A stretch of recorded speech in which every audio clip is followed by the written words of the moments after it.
I think people might come in that way. So it's fine.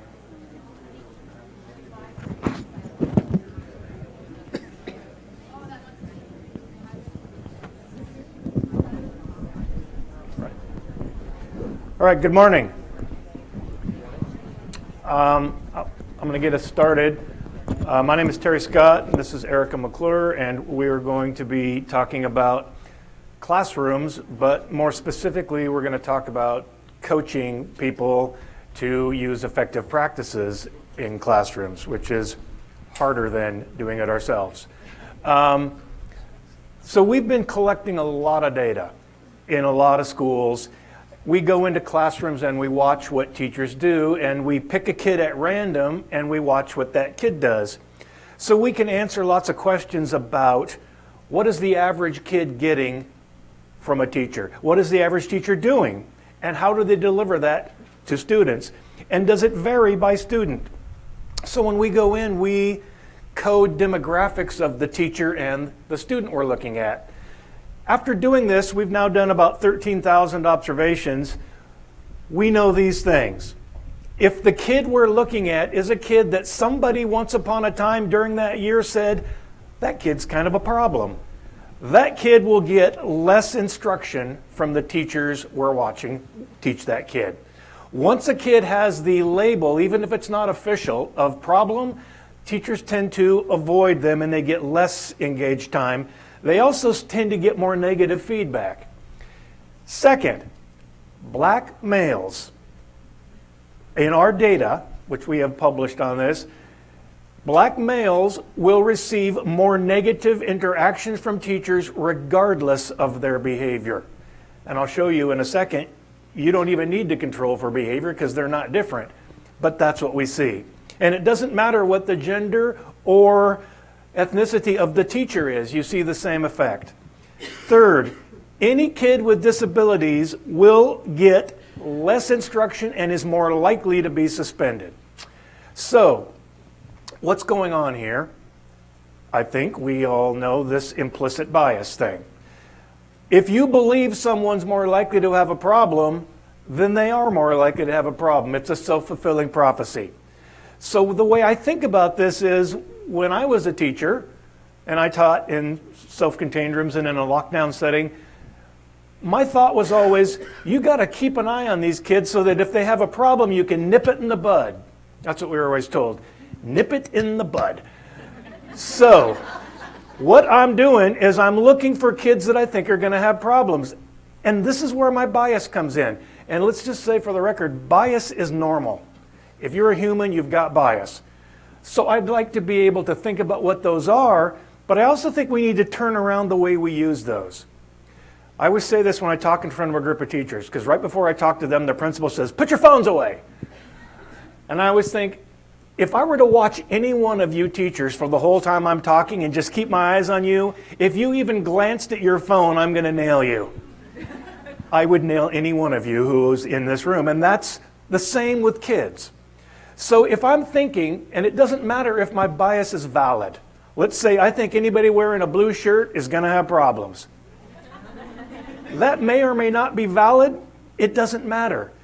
I need to use my bias for the positive. So here comes a kid with a blue shirt. As soon as that bell goes off in my head, problem, that should be a signal for me not to watch that kid, but to think, what could I do right now that would increase the probability of that kid doing something that will allow me to say, good, thank you. Use that bias to turn it around. I don't think you're going to get rid of implicit bias, but we can use it to our advantage if we think about it right. This is data from 1,600 referrals, 1,600 observations. Elementary, middle school, high school. Disruptive behavior rates for white and non-white, student off-task rates for white and non-white, and active engagement rates for white and non-white. If they're not identical, they're statistically indistinguishable. And this is what we keep finding. We do a lot of work with disproportional schools, and what they always say to me is, well, those kids are suspended more because they have more problems. That's just simply not what we see, almost ever. what we see is behaviors kind of the same, reactions very different. And so a lot of what we end up doing when we work with schools is thinking about how do we talk to them about how you interact with kids. Everybody in here knows that relationships are important. And because we're talking about coaching teachers, everybody in here knows there are some adults that can't have positive relationships with kids. It's not in their DNA, or they just don't want to, or whatever. But this is something we do know. The more times a kid is successful with something in school and a teacher says, "Good for you, you did that," the more they report liking that teacher. So, good instruction, good management practices, the things that set kids up to be successful have a relationship builder in them. Now, of course, if you could do all that and like kids at the same time, it would work even better. But there are people that don't and can't. And our coaching, I think, is doomed if all your coaching is how to be nice. Because some people, if they aren't already doing that, I think there's a chance that that's not going to be something they'll ever be able to do. But setting kids up for success and telling them they're successful is a far more concrete thing that we can teach and we can coach. So, we know these things. Teachers play a huge role in that. Every single time an adult and a student have an interaction that ends up not negative, doesn't have to be super happy party, it's just we had an interaction and it was neutral or positive, is a predictor for more of those and a predictor for higher achievement. That's Bob Pianta's research. We know that those relationships are important and that the more times we engage that ends well, the better. So again, we're not looking for big happy party. We just need that interaction to be good. And again, where we coach adults, a lot of times they'll say, "I'd love to have a positive interaction with that kid, but they won't interact positively." And I look at that like a teaching problem. I'd love for that kid to say 2 + 2 = 4, but they say 5. Then you're going to have to do something different. They aren't going to self-correct. And that's, I think, Bob Pianta's quote here is one of my favorites. I feel like this should be a pledge that every teacher should have to sign before they become a teacher. But the asymmetry in child-adult relationship systems places a disproportionate amount of the responsibility on the adult. Again, I feel like everybody who's going to work in a school should have to sign that and say, if it's not working, I'm going to have to do something different. It isn't going to self-correct. That's why I'm the adult in that situation. But negative climate is pervasive, even in schools that are PBIS schools. That sign on the right is one of these random things I found on the internet. I don't know where that came from. But I think it's equally as ridiculous as this sign that I see in schools all the time. It doesn't tell you what to do. If you don't know what to do, it isn't helpful at all.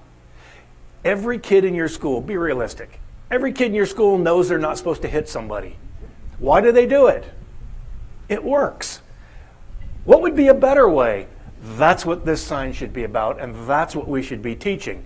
And that's another part of this climate thing, is getting adults to think, how do you interact with kids? And when you do, instead of saying don't, how could you turn the conversation into do? So this is some more data from schools. This is common area coding, we call this. We walk into schools and we watch what the adult in the area is doing. So hallway, cafeteria, entryway, lockers, playground, bus stop, etc. The red bar is what percentage of the time we watched that adult in the common area was the adult looking at kids. So it's 95% around. This is good. The green bar is what percentage of that time were they talking to kids. At elementary, it's 17. At middle, it's 11. And at high school, it's 2. Now, I'm not saying that's bad. What I'm saying is it's a lost opportunity. If we know that me and you having an interaction that doesn't end negative is a predictor for better things, then all of this time I'm not talking to kids at all is an opportunity lost. And that's what we're trying to get schools to think about. But it's not just in common areas.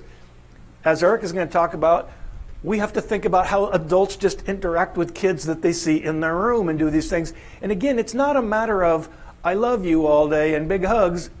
It's just having interactions. So if we only call it an interaction if it lasts longer than 5 seconds.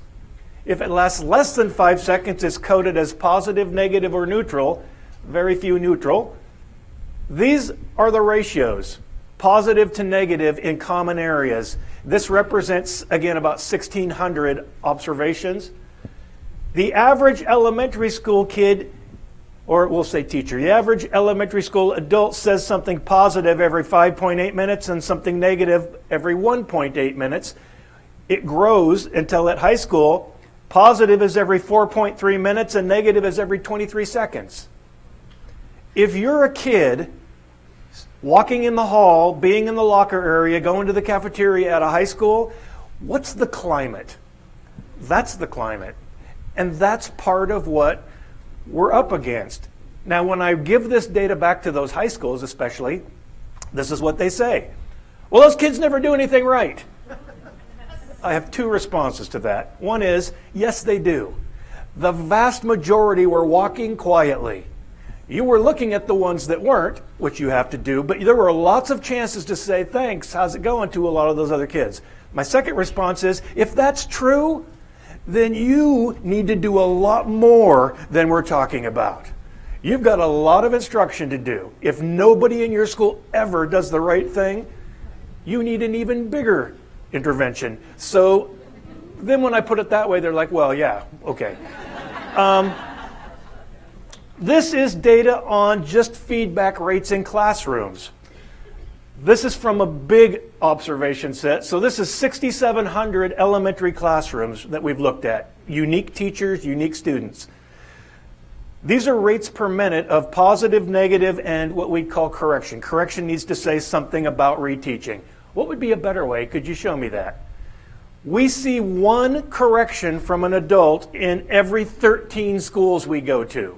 That's how infrequent it is that an adult will say corrective things instead of don't. Notice how low these are, but how low they go. Even though we don't do it a lot in elementary, it looks high compared to how little we do it as they get older. And as us in PBIS know, we would like to see the average kid get 4 times more successes than failures. Well, this is the average, not including kids that need more than 4 to 1. And again, at high school, it's 1 to 1. That is not predictive of something being better in the future. So, here's what we've been doing. We did a focus group with a set of teachers, and we asked them, what are the behaviors that bug you? What are the behaviors that you would say, I can't be positive because of these? And they gave us 5. We've actually grown that to a few more. I just want to show you a couple of them to show you what we're doing. So first, provocative behaviors was one. Kids that just do stuff to make us say, oh my God. My first response to that is never say, oh my God, when a kid says something. You need to be bored when they do something outrageous, so you're not reinforcing it. But the first thing we talk about is teach what you want them to do. So before we ever talk about provocative, let's talk about what kind of things they might do and what could you teach and where should you stand and what could you say when they come in the room and how do you arrange the seating to make that less likely. So then what we do is we've been doing this with PLCs. So we bring a PLC together and we talk about provocative behavior and they say how much they hate it. We show them a video that's acted by people pretending to be actors in a school. So here's an example. A kid with a shirt that says something horrible on it. He comes walking in the room, and so I show this to people. I want everybody in that PLC to watch this video, and then we have a discussion. Guys, come on in, take a seat. Nope, dress code violation, not coming in with that shirt on. But my mom gave it to me. I don't care who got it for you, it's inappropriate, you're not wearing it here. Well, if mom says it's okay to wear, then it's none of your business. It's my business because it's inappropriate. Out. What's your problem? You need to leave until you get that shirt fixed because it's against the dress code. We have a rule in this school for dress code. He violated it. This is a black and white case. He should have gone. We do have a rule. He did violate it. So I try to turn this around when we talk with the PLCs, and I give them a bet. I'll give you $1 million if we could rewind time. That kid fixes that problem, stays in the room, gets all of his work done, and so do the other kids. What would you have liked to have seen that teacher do differently if that was the bet? And on every one of these, it's a matter of rewiring what the successful outcome is. Right now, what people are thinking is, if this kid did it wrong, the successful outcome is punishment that's big. And even what people will say when they say it's not working, they'll say it's not working because the principal doesn't punish them enough. What if it was about, instead of the prize being kid leaves, what if the prize was kid fixes it and we move on? Think about changing that. And now we can talk about strategies. And this is what people will say when we show these strategies. Take a seat. Sorry. They'll say, that won't work for my kids. I want them to say that because that's what they're thinking. And so we have to go through this. We do a little role plays. We'll work and we talk about this. And I want the person in front of me to go, well, that would be fine with those kids, but my kids, that wouldn't work for. Because then I can say, you're right. Your kids are more unique than any kids in the world. So what would we have to do to tweak that and make it work with your kids? And there's a conversation there now. Well, let's try it that way. Well, let's do this. And we get everybody thinking about it. Then I try to show them one where the teacher did it differently. And I have to tell you and them, because I wrote these, they're going to have a happy ending on the second one. I'm not suggesting that that means anybody who does it this way, it'll work. But it certainly is a probability. And again, betting your own money, if you were betting your own money, you'd rather have me do it the second way than the first way because it gives you a better chance of the prize. And the prize isn't money. The prize is kid stays in the room, does what they're supposed to do, gets their work done, etc. Have a seat. Thank you. Hey, Stephen, hang on there a second. I want to talk to you. Come on in, guys. Have a seat. You know what to do. Come on in. Welcome. Thanks, guys. Come on in. Hey, you know, that shirt is really pretty inappropriate. I don't think you're going to make it through the day. You're going to end up getting in trouble if you wear that shirt. My mom got it for me. So. That's even more of a reason why you wouldn't want to lose that shirt, right? Because if you wear it through the day, you are going to get in trouble. See, the thing is, because it's so inappropriate to get in dress code, if I were to have to see you wearing it out here, I'm going to have to go tell the principal. I don't think it's that big a deal. I don't want you to get in trouble for it, but it's up to you. So I'll tell you what we could do. You could come in here. I've got another shirt I could have you wear, or I can give you a pass to go to PE to get another shirt. But you're going to have to make a choice of how to fix this. I'll just take your shirt. I think that's a good choice for you. Come on in. I'll get it for you. Now, what if he says, screw you, I'm wearing this shirt? Then you say, well, I think that was a bad choice for you, but all right. I'm not going to take responsibility for you making that decision. And on that first video, I did. Oh, no, I'm not going to. I'm taking responsibility for that. What I'm saying is, you know that's against the rules. You have a choice to make. I'm the teacher. My job is to help you make good choices. Here's some things you could do that would be good choices. If you choose not to do those, then you chose the consequence. I'm going to go on teaching and we're going to do this. I'm not going to let your provocative behavior drag me down with you. But this seems to be one of the hardest things to coach adults through is how do you remain being an adult in this situation? Not letting kids drag you with them. And again, I think it's this reprogramming of we just got to keep thinking, what's the successful outcome? Kid success is the successful outcome. And that doesn't mean you're going to get it, but we do have control of probabilities with that. So the next thing we really want to talk about is what do we do when kids do it right? So we're at a PBIS conference and we always talk about all kinds of things for reinforcement. This is to me what reinforcement is in a school. Another sign I found on the internet, I don't really know where it came from. To me, everything we do with kids in a school, this should be what we call reinforcement. Hey, good job. If every adult in the schools did that, you would not need any of the other things. The reason we need lots of things like tickets and tokens is because adults don't say things verbally. Even the ticket and token could be useful to give me a reason to interact. Hey, you did a good job. But I watch schools that use tickets and they go like this. It's completely violating the whole idea of positive engagement. That's what that reinforcement is for. It's more of the positive engagement that predicts future positive engagement. But we as adults aren't very good at that. So, getting ready to think about the coaching part that Erica's going to describe in detail from her kind of daily work kind of thing. This is something I think is really important and people need to realize that giving a lecture to somebody about doing these things, as I'm doing right now, does not change anybody's behavior. What we know is it might make them slightly more aware, but it doesn't change what happens when they get back to their job. And you can say the same thing for having a video. You can say the same thing for role playing. All of those things might be necessary, but the only thing that really changes behavior back in the classroom is coaching. Again, if this worked, somebody could make a video saying, hey teachers, do this, and everything would work. It doesn't work unless we keep up with them. And I like to think about this like effective instruction. Same with kids. You don't just say it and that's it. You say it, you engage with them. You practice and guide them through practice, and you give them formative feedback. Effective instruction. When we talk about coaching in a school, we're talking about effective instruction for adults. Same idea. So when we're coaching, these are things to think about.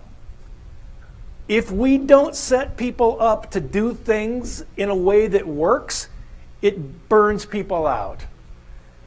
Those of us in special ed, or especially those of us who work with kids with behavior disorders, have seen the teacher that stays for a month, leaves the keys on the desk and walks out, and then another teacher comes in, and that happens 2 or 3 times a year. If we don't give people the skills, coach them through to be able to be successful, it's not going to work. And it's the same thing, the logic is the same as it would be for kids. Without effective instruction and without effective practices to set you up to be successful, the probability of your success goes down dramatically. So this is some of the kind of things we've been doing. We start with the PLC.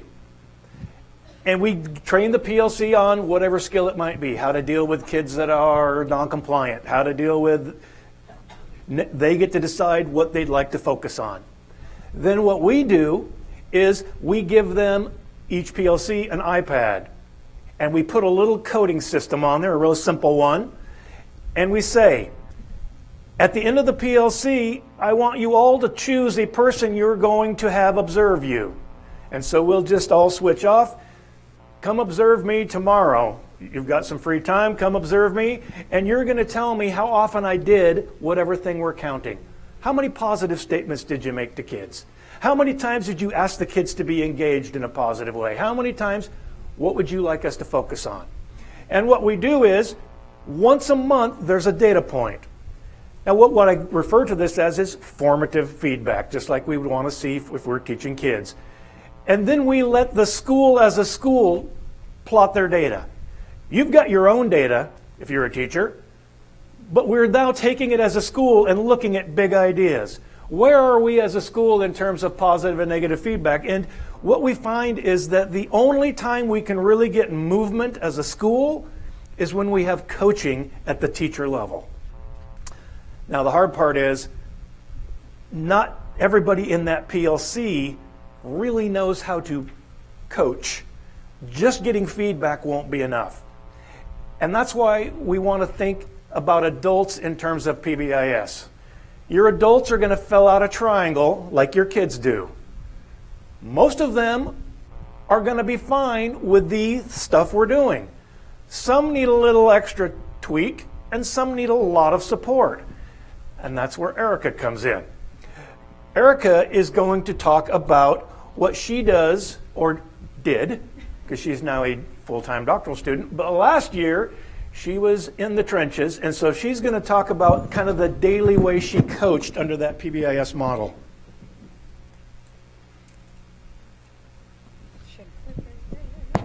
Good morning.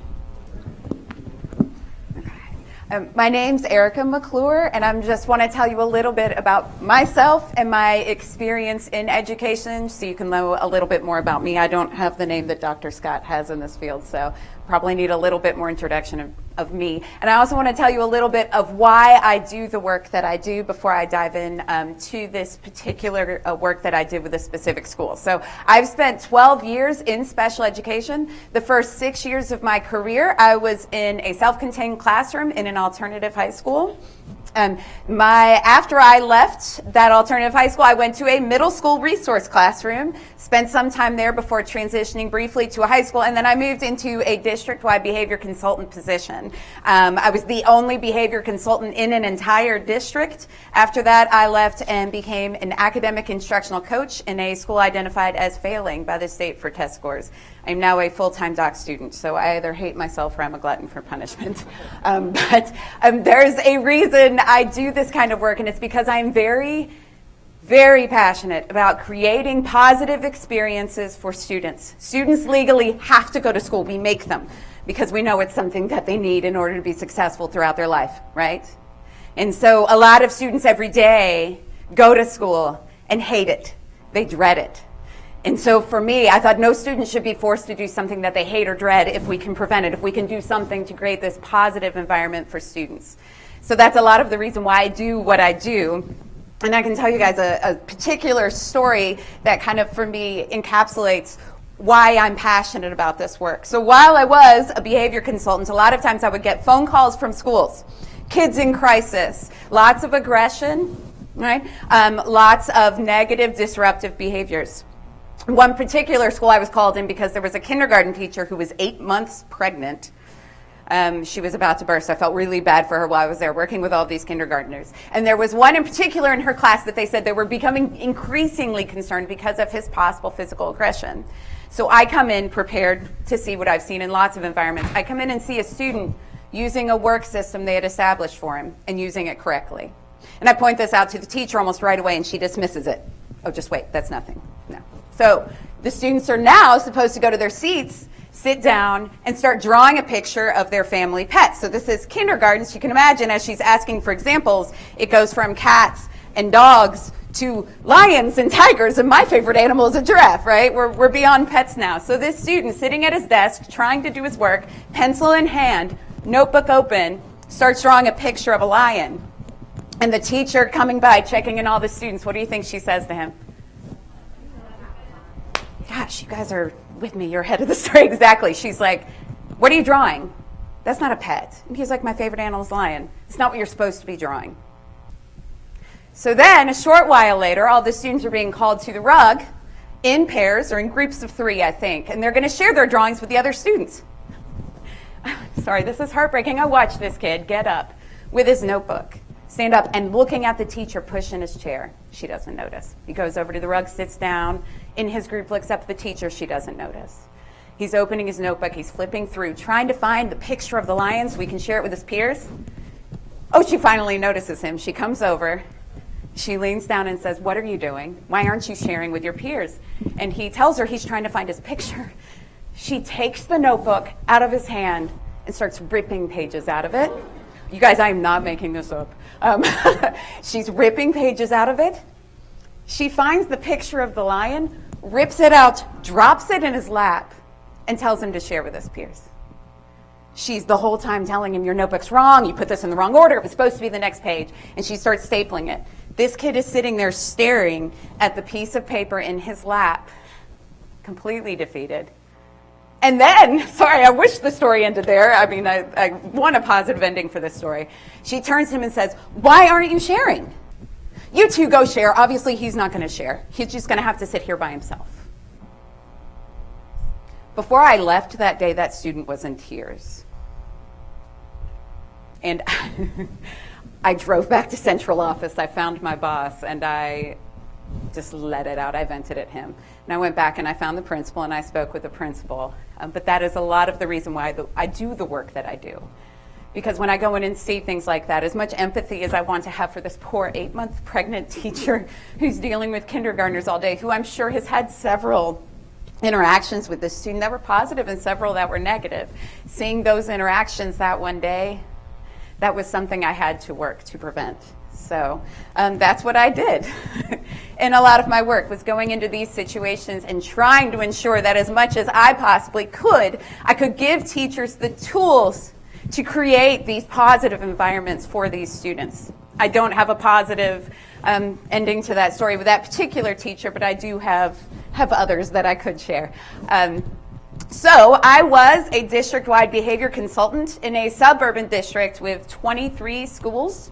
I was the only one in the county. And again, a lot of times I would get phone calls or emails from principals asking me to come in. There was one particular elementary school that asked me to come to their PLC meetings one day, and they wanted me to discuss behavior supports in this PLC with their teachers. So I'm thinking I'm going to walk in and just talk about general supports that you want to put in place for a classroom. I left with a list of over 50 students who, according to these teachers, were in crisis. These students needed support immediately.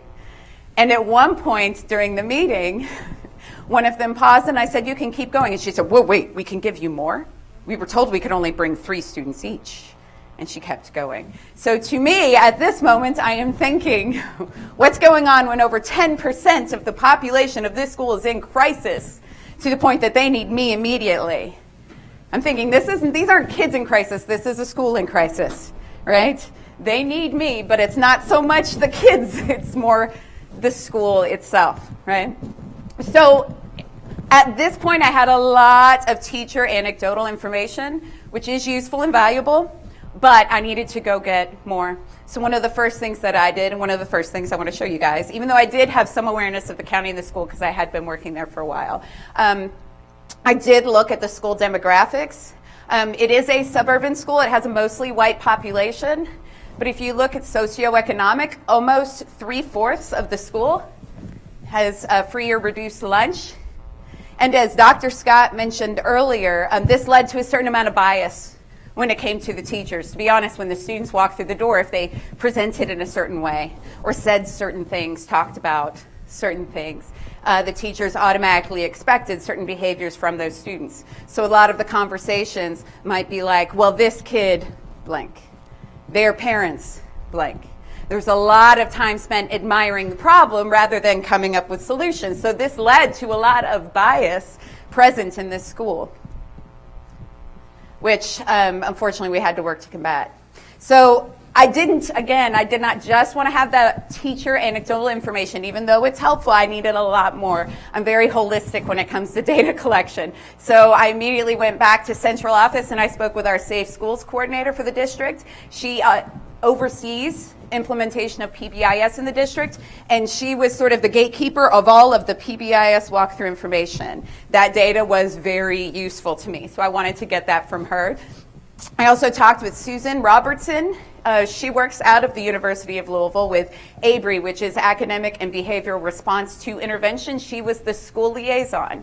I contacted her next because if she is the person helping to implement and put in place behavioral supports in the building, I wanted to know her perspective and any data that she may have as well. I'm looking at the data. I saw something similar to what Dr. Scott discussed earlier. It was about a 3-to-1 ratio. 3 negative statements for every 1 positive. When we looked at the scripting that had been done as part of the PBIS walkthroughs, a lot of the positive statements were very generic. We're not specific at all, so it would be things like "good job," "well done," right? And a lot of the negative feedback was "don't do that." So these students weren't being clearly told what they should be doing, which was kind of like a light bulb going off in my head. This will help me out a lot. So I also spoke with the special education consultant for the building and the school psychologist and the director of special education. These are people who had been working with the building and had a sense of where the building was in its provision of services to students who had been identified, but also because they were part of the RTI process, they had some understanding of the different tiers of behavior interventions that were already present in the building. And then I wanted to see it for myself. I had already spent quite a bit of time in this building in an EBD self-contained classroom. observing and supporting that teacher, but I started to branch out and go into other classrooms to see what I could find. I also spoke with the principal, the counselor, and the instructional coach, again, just to see what their concerns were as well. And so beyond that, I came up with this idea. It was a little crazy, but I also really liked it because here was my chance, right, to work with these teachers to create an entire school-wide positive environment for these students. So we called it the BEST, and we came up with that acronym based on the school name. So no, it is not related to the behavior curriculum that is out there. It was just something we came up with. I've seen it everywhere since then, but it actually is the name of the elementary school, and then Success Team is where we came up with that acronym. I wanted to make sure that on this committee, we had our BEST committee, that we included district level people and school level people. Because I was a district level employee, a lot of people at the district level had a big say in what I did with my time. And in order for me to be able to spend a lot of time doing this, I had to sell it to them. The more buy-in I got at a higher level, the more support I would get for this work. So I included the director of Safe Schools. I included the special education consultant, the director of special education, the director of elementary schools, and she actually helped me design the cohort based on a thinking strategies cohort she had in place in the district. And then I also definitely wanted to keep the building level administrative staff involved. So we developed this tiered staff support plan. We looked at the PBIS walkthrough data, the classroom observations that I had conducted, but we also used some that they had done internally as well. We looked back at the anecdotal teacher report during PLCs to identify target areas for training. So again, we looked at data we had obtained at the district level, data we obtained at the building level, and then data from the teachers themselves. What were they asking for? What did they think that they need? Because that is definitely important. And then we actually use similar data sources and administrative team to identify additional teachers or teachers for additional tiered support as needed. So we started with Tier 1, and this occurred during a staff meeting after school. I provided an hour-long training on research-based best practice instructional strategies. So we talked about these 5 things. Pre-teaching expectations, again, from the PBIS walkthrough data. We had observed that a lot of the comments to students were either generic in their praise or said, don't do this. So a lot of students didn't know what they should be doing. So we talked about the need for pre-teaching expectations. We also talked about the need to provide behavior-specific praise, which was very important. Again, if somehow a student misses it as you're pre-teaching it, you can praise the student near them. They'll pick up on it. They'll hear it. But we also want to recognize students for what they are doing well. We also talked about pre-correction, especially if we know, as Dr. Scott pointed out earlier, if we know that a particular student is going to engage in a behavior, is more likely to engage in a behavior, I should say. We're not psychics, so we don't know for sure they're going to do it. But if we know that they are more likely to engage in that behavior, then we want to offer some kind of pre-correction or pre-reminder to cue them to engage in the appropriate desired behavior. We also talked a lot about positive relationship building. Again, that was something that I'm very passionate about, but I also became or have become frustrated by seeing adults engaging negatively with students because, and I've heard a lot of people talk about training students to solicit teacher praise. We're teaching kids to manipulate teachers to praise them. So we're putting the responsibility back on students, which makes me so sad, honestly, because this is something, and sorry, I'm on a pedestal right now. I'm on my stump. I'm going to preach a little bit. But this is something we should be doing as part of our jobs. It's difficult. If we need timers to prompt us, that's fine. But this is something that we should be doing. We shouldn't be teaching kids to solicit that praise.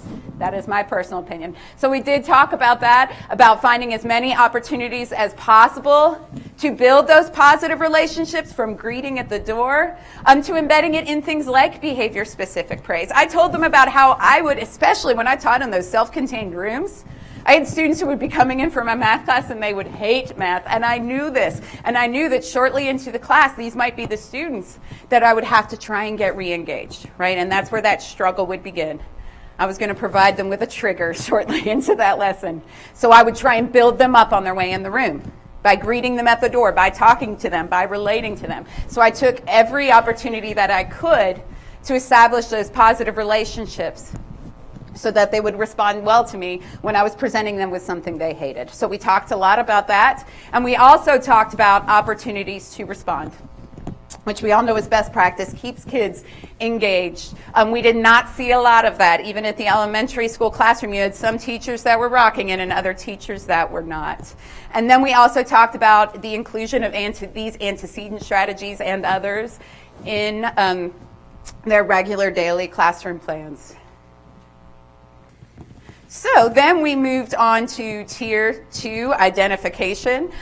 This is, we didn't select only teachers that were high in need, because our long-term plan for this project was to train teachers, increase their ability, and then have them serve as leaders, right, throughout the building, so that they could then take this and train other people the following year, work as mentor teachers throughout the building. So I mentioned earlier, I'm going to go back just a little bit to kind of cue myself. During the Tier 1 training, I had one teacher whom, as I was presenting, and Dr. Scott mentioned this earlier too, that one teacher that was like, that won't work.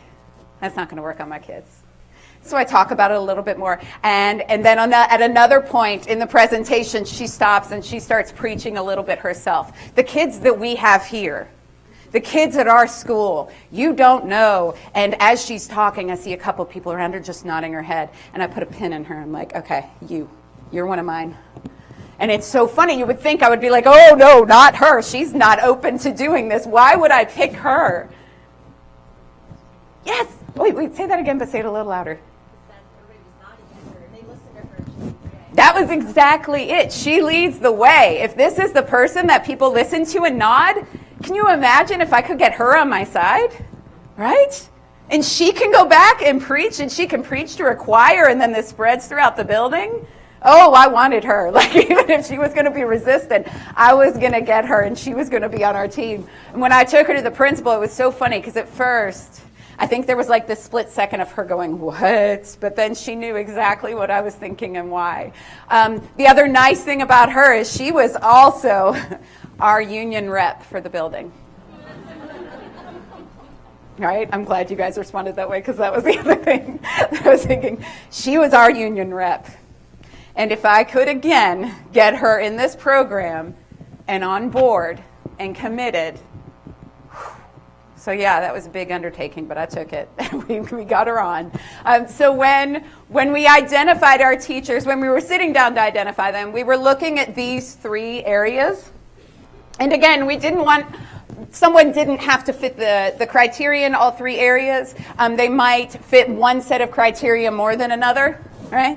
But these were the 3 types of teachers we were looking for when we were selecting teachers. We also wanted to try and get a teacher from each grade level, kindergarten through 5th grade.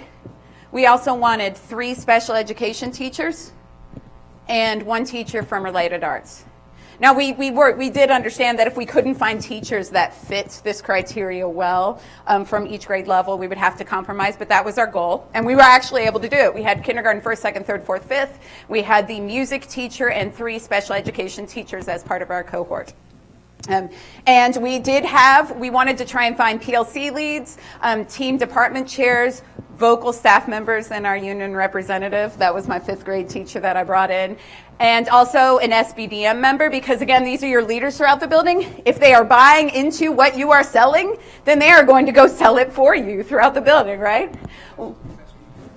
Oh, I'm sorry. It's a school-based decision-making committee. So it has representatives. It has parent representatives, teachers, sometimes students, district, community members. Yes. And then also we wanted to include teachers who had either expressed a need for support, or we had noticed through our observations or our data collection process that they were in need of support. So we would look at ODRs. We would also look at the PBIS walkthrough data if there were people who had a low number of opportunities to respond, or we noticed that there was a lot of negative feedback being provided. by those teachers. That would also be a check mark. So we looked for that need for support, and then we also looked at disposition. And again, that one teacher who was a leader, who had expressed, even with her saying that won't work, at the same time was asking for something that would, right? Her disposition wasn't necessarily there, but we had a lot of teachers who were very eager to participate.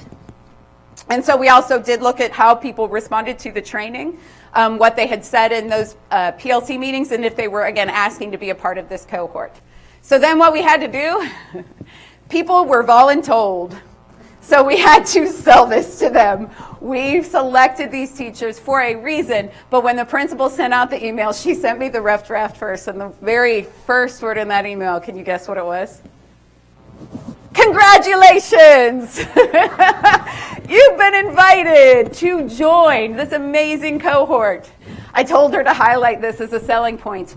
You're going to have the district behavior consultants in your classroom once a week. And it's a good thing, I promise. She's going to be there. So we really had to sell our product to these teachers. Even though they were being selected, they were not volunteering. We wanted them to want to participate. And our eventual goal, again, was to build capacity in these selected teachers and eventually have them go and work within their PLCs as mentor teachers and train additional teachers so that this could be a ripple effect throughout the building. And so we presented professional development to this subcommittee at the beginning of the 2017-2018 school year. And then we were going to work with them throughout the entire year. And then we would present it again at the beginning of the next year to the next cohort, and the training would spread.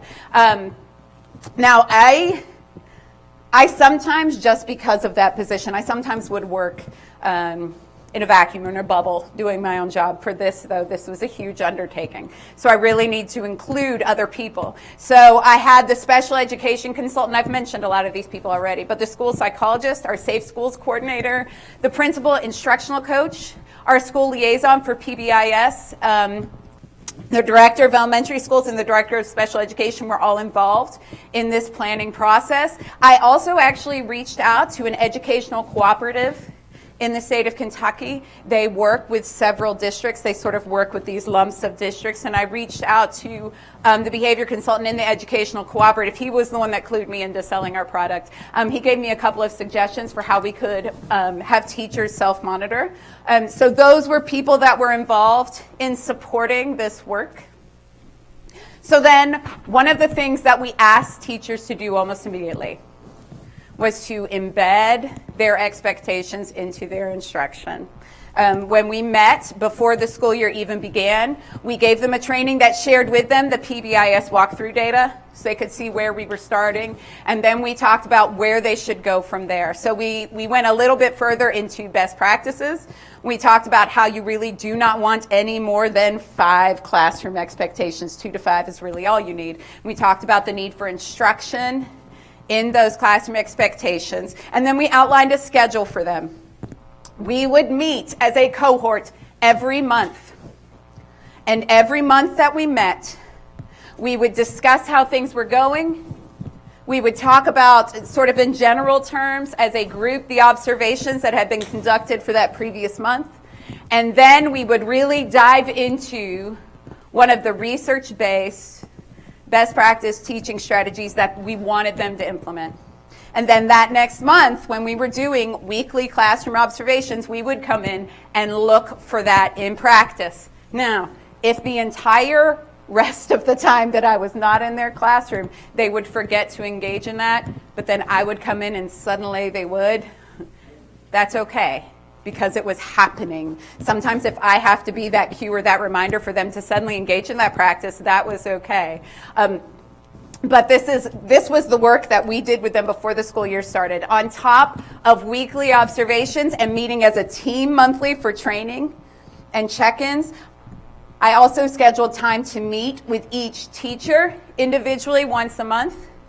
And during those meetings, we would talk about their specific observation data. We would talk about student-specific concerns. That was sort of the icing on the cake for them. honestly, because if they knew that I was coming to address student-specific concerns as well. It's the whole reason they wanted me to come in the first place. And I was happy to do that because I was spending more time in their classroom and I could really speak to what I was seeing. And so that was our outline schedule for the entire year. And so then when we went in the classroom, again, we were looking for those specific practices in action, but we also took some of the data that they were collecting for the PBIS district walkthroughs and included that in our observations as well, because we wanted that data. So this is what a typical observation would look like. I would walk into the classroom. I would do an immediate count of the number of students. I would then do an additional count of the number of students engaged. I would write that on my paper, then I would note the time. For the next 5 minutes, I would track the number of opportunities to respond, whole group and individual. And then I would also track the number of positive feedback and the number of negative feedback that the teacher was providing. And then I would track, let's say the first month I'm tracking behavior-specific praise. I would script the behavior-specific praise that I was seeing and tally each time that I saw it. And so this sounds really, really like a lot of information to track. But when you get in the habit of collecting this data, it becomes pretty easy. And then after 5 minutes, I would do another engagement count. I would continue to track data, scripting. And then at the end of the 10 minutes, I would do one last engagement count and be done. So I spent 10 minutes in each classroom. So typically, my weekly observations took about an hour and a half, 2 hours. Did you get 3 sets of engagement, 3 engagement sweeps in 10 minutes? I would. So I would do one when I entered, one at 5 minutes, one at 10 minutes. And if again, depending on what we were doing, what I was measuring, I might also be looking at pre-queuing for transitions or pre-queuing. So sometimes if that's the skill I was looking for, that's what I would be noting. And there were times I might go in a classroom and it wouldn't be happening. That was okay. We would talk to the teacher about that. But that's mostly what I was looking for. All right. I kind of talked about this already, but I'll go over it again. I sometimes do that, anticipate my next slide and give all the information in advance. So again, we did meet monthly. One thing I can say, and again, it came in handy to have that union rep in my group, because one thing I ran into almost right away was that teachers, the contract in this county stated that teachers were only required to meet after school or during their planning time 1 time a week. And so if there was another meeting, that was something I ran into almost immediately. I was going to be asking them to meet with me during one additional planning period. So I had to send an email to all of the teachers asking for their consent to do that. And luckily they all consented. Otherwise that would have been a problem. And again, I think it helped having the union rep on in my group. So I did have to get consent from them as a group to meet with me during that additional time. It really helped meeting as a cohort, I think, because when we could come together, this was something we could discuss as a group. They could reflect on it as a group. When they were with me individually, I think sometimes it was interesting. They felt a little less free to talk. When they were in front of the group, if someone else expressed a similar concern, they felt like they could jump in. So I felt like both meetings were definitely helpful. When we came together as a cohort, I would also give them an article, possibly, or something additional to read about whatever practice we were discussing that month. I would try and give it to them beforehand, about a week beforehand, so they would have time to read it and we could then discuss it in the group. And then again, I would meet with them individually to discuss any Tier 2 or Tier 3 students in their classroom to help them identify and implement interventions for those specific students, which was great. They really, really appreciated that. That again was like the selling point for a lot of them. And then we did find professional development that was being provided in the district, and then we found some that was being provided outside of the district by that educational cooperative I mentioned earlier. One was focused on research-based instructional strategies that you could embed to deal with simple behaviors in your classroom. Another one focused on just general classroom management. And we found the money and the time to be able to send members of the cohort to those trainings, which again was really great for them, and they could come back and discuss that with a group. And then we did not actually get to this point. This is what we wanted to do with the next group, or begin implementing later, was we wanted to use self-monitoring tools through the Google Suite, where teachers would report daily on, I use behavior-specific praise 5 times in this lesson. They would track it themselves, right? And then they would enter it into a Google form, and I would provide positive feedback to the teacher, right? I would provide my own behavior-specific praise to the teacher. We never got to that point, but that was something that was recommended that I really wish we would have been able to do. So out of our 10 teachers, there were 2. One of them was the teacher who was a little resistant at first. Quite a bit resistant in the first training. The other one was a special education teacher who worked with EBD students in a self-contained classroom. Those were the 2 teachers we ended up identifying as being in need of Tier 3 supports. These teachers, we didn't see a lot of positive changes in their opportunities to respond. They were also continuing to write a lot of office disciplinary referrals for students. One of the teachers, it was this one particular student. And so in order to really focus on those 2 teachers, we increased the level of support, and I'll talk about that in a moment. But we also noticed there wasn't a lot of implementation of the strategy, which we weren't sure if that was because of a lack of understanding of how to implement it. That's sort of how we proceeded. One of the teachers did request additional assistance during the one-on-one. That was the self-contained resource teacher. And then I did talk with the principal, and she asked for me to provide additional support to the 5th grade teacher that was struggling. And so, again, it wasn't just, if I just had a principal coming to me saying, I think this teacher needs more help, and I had data that was contradicting that, I would present that data to her. But really, looking at the data with her request, it made sense that this teacher needed additional support. So for those 2 teachers, we actually set goals, right? We got very specific on what we wanted to see in their classrooms. And then we did have them engage in some self-monitoring and consistent positive feedback. I started observing in these teachers' classrooms multiple times a week. For one, it was 2. For the self-contained EBD teacher, it was a little more frequent. But we talked a lot about when you're using these strategies, what are you saying? Really encouraging self-reflection, because I can point out everything that I'm seeing, and it may mean much less to them than if they're drawing their own conclusions. So we did a lot of self-reflection. And then I did meet with them. Instead of meeting with them monthly, I did meet with them weekly to discuss their progress and the data that we were seeing. And a lot of that was reflection over the data. And then we looked at a lot of different types of data, including their self-report, what I was seeing in my observations. We looked at their opportunities to respond, the office disciplinary referrals, any PBIS walkthroughs that had been done. And so a lot, again, when we got to that higher level, a lot of what we did was intensify the other supports as well. So I would work with them to conduct informal functional behavior assessments on students. That 5th grade teacher, with that one student in particular, we worked a lot at conducting an informal FBA with that student. We really tried to make these interventions student specific. And one teacher, I recommended training in FBAs utilizing online modules. There are some out of IRIS, right? And then there's basicfba.com. Those are both really good online sources if anyone's looking for any.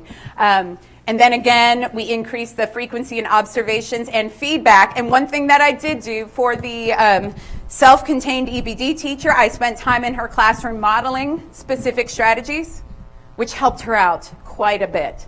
Once she saw these strategies modeled for her a few times, she was able to implement them. And then with the 5th grade teacher, we actually found time for her to go observe another teacher in the building so that she could see how this teacher was implementing those same practices. Yeah? I do not in this PowerPoint, but if you email me, I can send it to you for sure. The tool itself that we use to capture it, yes. If anyone wants that, my email will be at the end. If you email me, I can send that tool to you. Absolutely. Yes?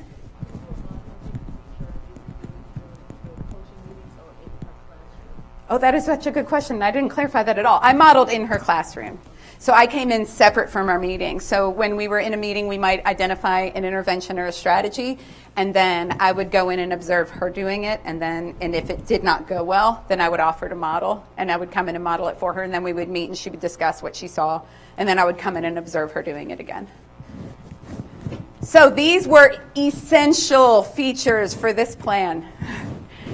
I had to have district and building level support. Again, I was a district level employee, so I had district level people dictating what I was doing. I also knew that people are pulled from schools frequently for district level trainings and district level meetings.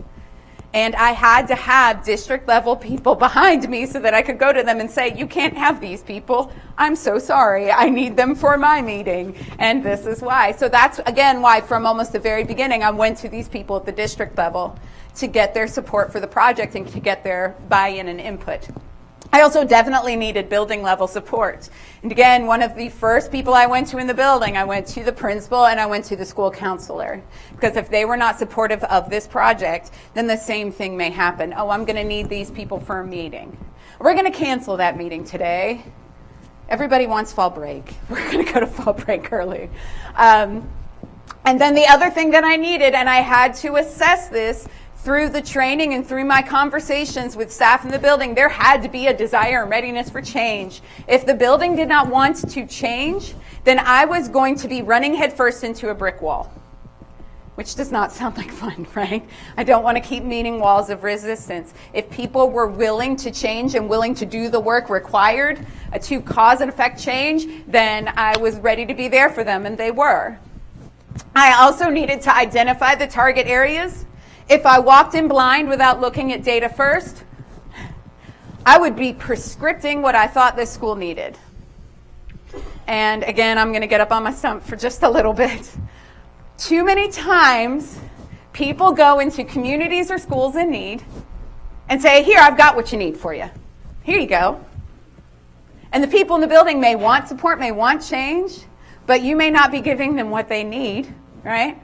Or they're less likely to accept possibly what you're giving because they had no say in it, right? So I had to make sure before I walked in here with any plan that I knew what this school needed. So that's why I went, again, back to the district level and looked at our PBIS walkthrough data. I looked at Swiss data, and I spoke with people within the building and at the district level to get their overall perception of where this school was struggling. I also had to have fidelity in coaching. I had to prioritize the work I was doing at this school for myself. And I also had to have my boss's support in that, because if I got an email or a call from a school saying this kid just punched this teacher and he's tearing up this room, and I say, I'm meeting with my cohorts, I'll be there in a moment, that would be okay. And I had to be okay with making that level of commitment. Again, I also had to give them a lot of my time. Typically, I spent 1 day per week in the building. When it came to working with some of the tier 3 teachers, that often spread into additional half day or an additional full day, which was a lot of time when I have that big of a district. So I really had to, the rest of my time, right? I had to make sure that I scheduled it very, very wisely. I also needed access to specific resources. This included specialists. We did bring in the behavior consultant from the educational cooperative to provide training to teachers in the building. We also had to have money for materials that I could use for training, money for outside PD. So all of those things were necessary in order to implement this. So this, again, is why I got a lot of approval from a variety of people so that everyone could be committed. Anybody ever had this happen? Right? So I had this beautiful well-laid plan, right? And it was going to be smooth sailing the whole way. This was the first teacher workday in our district, where I was told that 3 special education teachers that were part of my cohort were being pulled for district level training. No ifs, ands, or buts. They were gone. I was going to have to make that up with them. This was when I showed up to do one after-school meeting, and I kind of joked about this earlier, but it actually happened, where the principal canceled the meeting. She said, I don't think anyone really wants to meet on the today, so we canceled the meeting and they're going home. Okay. This was when partway through the year, the principal actually left the building and did not return. And this, sad to say, was when I left the district for another job. Not because of this, but I should say it wasn't this that drove me over the edge, but I promise. But I ended up actually leaving the district for a different position. So reflecting back on this entire process, we did make positive gains, especially with some of the newer teachers who had not been in the field very long. This, in particular, second grade teacher, the third grade teacher, and the kindergarten teacher. We saw a significant increase in their use of the practices, especially behavior-specific praise and OTRs. We saw go way up. A lot more positive feedback. But here's really, if I were to do this process again, these are things that I would absolutely ensure were in place. I unintentionally made myself like the center of this plan. I was the one going and doing all of the observations, collecting the data. I did a lot of the trainings and the meetings because I knew that I was committed to the project. And to be honest, at first I was a little concerned that if I pulled someone else in, that they wouldn't be as committed. But the fault lied in the fact that it was, again, based on me. So if I wasn't able to be there, which I was not, I was there for every meeting and every training, I should stress that. But again, when I left the district before we made it to the second year of this plan, then there was no one there to continue the work. So as much as I wanted to depend on myself and only myself, I recognized that that was a huge flaw in the implementation. I should have had other people definitely involved in the training and in the data collection. A lot of the data collection measuring the effectiveness of the intervention did come anecdotally from the teachers.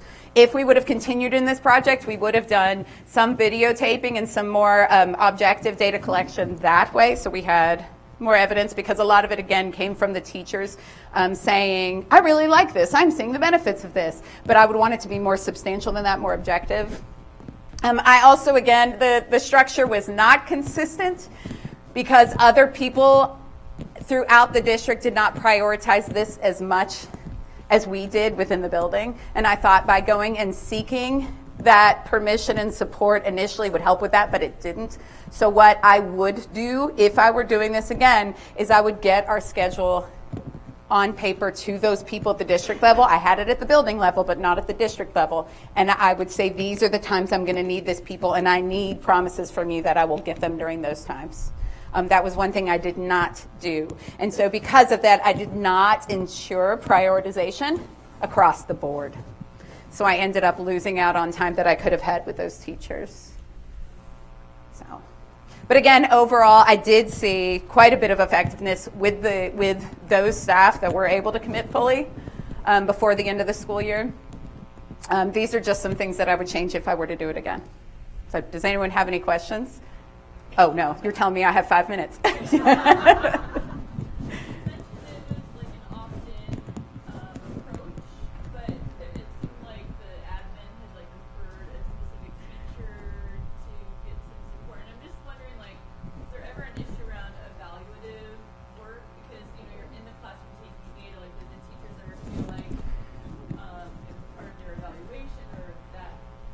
I'm so glad you said that. We actually very deliberately did not have the principal or the counselor or anyone who was in a position of providing like the formal evaluation of that teacher collect any of the data. So that, and we prefaced it by saying any information that we collect, I should have said that. Thank you for asking that question, because we told them any data that we collect is between us. It's just between myself and you as a teacher, and we really focused on the reason for collecting it is not evaluative at all. And so we clarified that with them, and so that when we came together as a group, again, if we looked at anything, it was anonymous whole group data. So we made sure that the two were not connected. That's a good question. Yeah.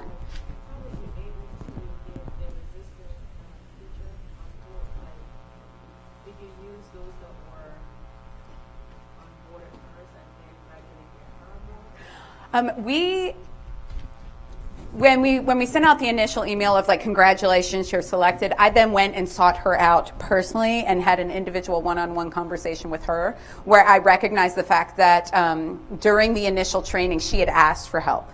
And I said, this is the help that I want to offer to you, that I want you to be a part of this. And I really played up the fact that I viewed her as a leader in the building and that she was clearly a leader, and that as the union rep, having her involved and her being able to speak to other staff about that would be huge. So I flattered her a lot. And it worked. I mean, it really did. Oh, yeah. The coding system that you guys use for Measure the interaction, is that something that you guys created, or was that something that you found? I pulled it from our district walkthrough tool, but a lot of it was not digital at all. It was simply tally marks for the most part. And is it the same thing that Dr. Scott was talking about, the interactions? No, his was different. Yeah. His is way cooler than mine. And that one, was that one something that you created, or was that? Yeah. Oh, really? SCOA, SCOA. And SCOA, SCOA is an Apple, it goes on the iPad. I think it costs $2.99. We do not get that money, just for full disclosure. It allows you to modify it. It's set up already to code OTRs and positive statements and some other things. You can do other things with it, and then it'll email that directly to you or whoever you want it to go to. That's all I know about it. And this is our contact information if you'd like to reach out to us. I'm a full-time doc student, so I kind of have time to respond to email. No, I can definitely get back to you guys. And then this is information about the upcoming PBIS conference in Miami. Of course.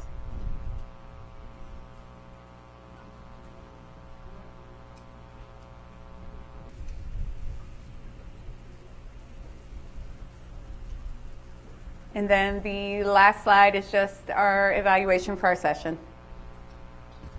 And if anyone has any, are there any additional questions? Yeah. Back to your email. Oh, yeah. Sorry. I'm like flying through. I'll go back to the evaluation page in a moment. We'll do this. Okay. There you go. Thank you all so much. Thank you.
and de-escalating crisis behavior, and she was like, so, I'm getting a lot of feedback today.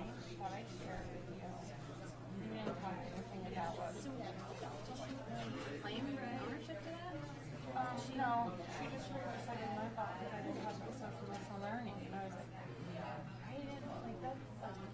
I don't even know what that even like. What is that like? What do you mean within that? What do you mean?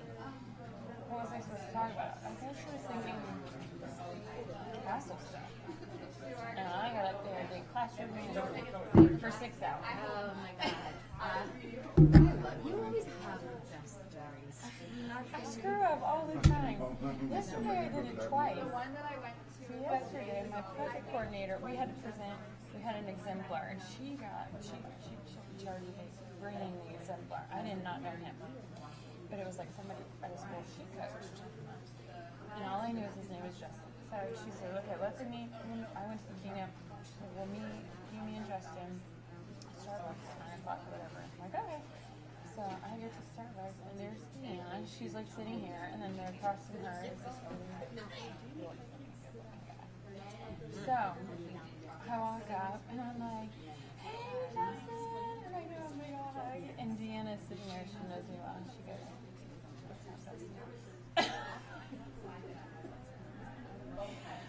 I was like, oh.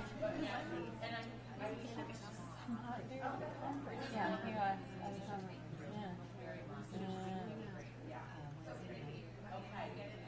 And supposedly, that's what my overdrive was yesterday. The guy I was dating, the guy I was sitting next to, so seems that I was great. Yeah, I was Were like, you by yourself? How'd it go? Oh,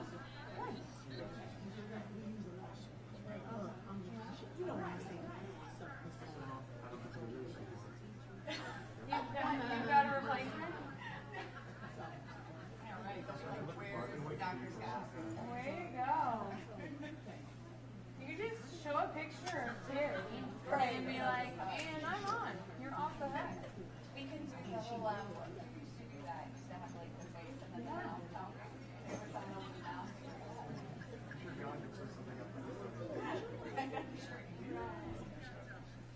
Have fun.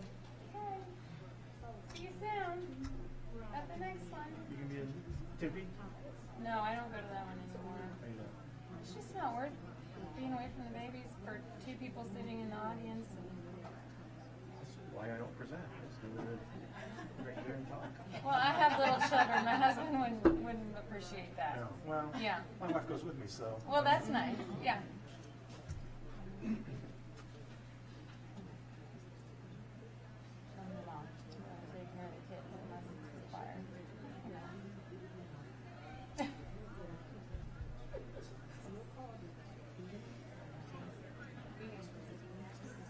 We are doing I something felt good. really silly after that because I was somebody just asked us for to come here instead of where I was. So you're not here. That's fine. Yeah. So Totally anyway, fine. so your facilitator, anything you think caller, okay? Right, yeah. Okay. That guy's doing the video recording. Okay. I think that was a question, but you answered it as an affirmative. Yeah. Okay. All right. That's happening. Yeah. That's happening. Pretty good. I'm Joe. Hey, Joe. Our buddy has the slides. Okay. Where's your buddy? We don't know. Yeah, I'll go okay. look for him. All right. No, it's fine. I'll come back in a little bit and check. I think you guys still got like 10 minutes. Yeah. So. That's all right. likely talking to someone somewhere. That's all right. I'll come check on it. It's only 5 slides. It'll be fine. Yeah. Just take the computer and hold it up. It's like messy. All right. Well, I'll still come check on you guys. Okay. Make sure Thanks.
second like the angry mom.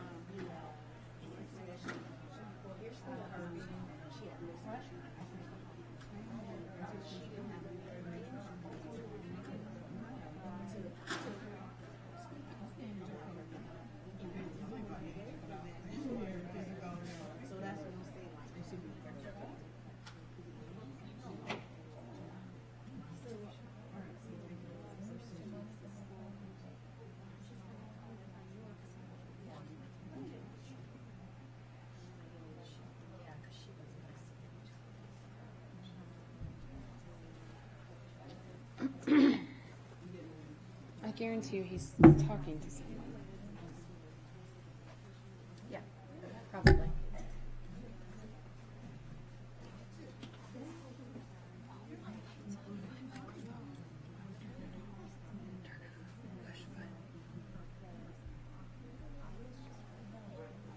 Ruthie sitting here.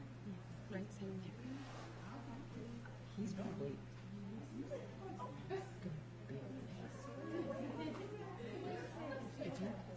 Calming. Long story.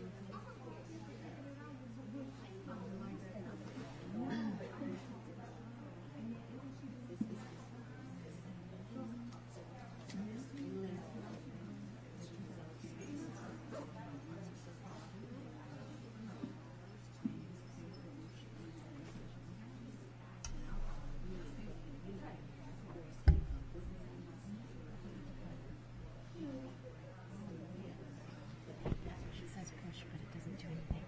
We're not pushing.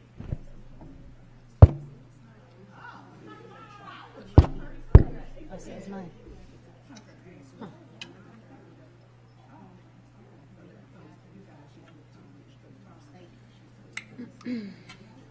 Okay, let's just do this. I'll get the slides up. Can you send them to us in an email? Yeah. Okay. You're gonna open it. I'll just do it. How far is he?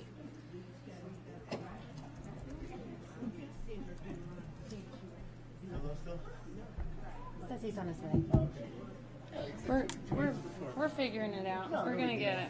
Yeah, we'll get it. I'm not worried about it. You know what? I keep jinxing myself, so we should say that. Yeah, maybe. I'm not worried about it. Let him do it. Yeah, don't worry. It's No, fine. he's gonna be all frazzled by the time. Is he really? He does this stuff all the time. Fashionably late. That's the best stuff. I try to do it all the time. Yeah.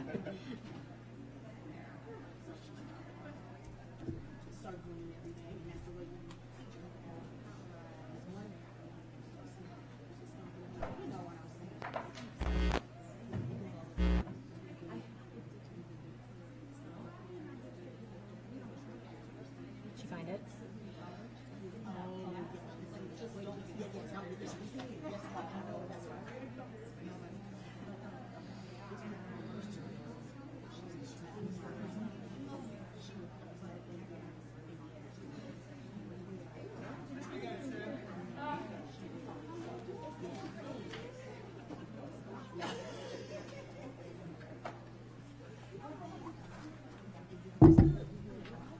How can I help? Sorry, I was in the end. It's all ready to go.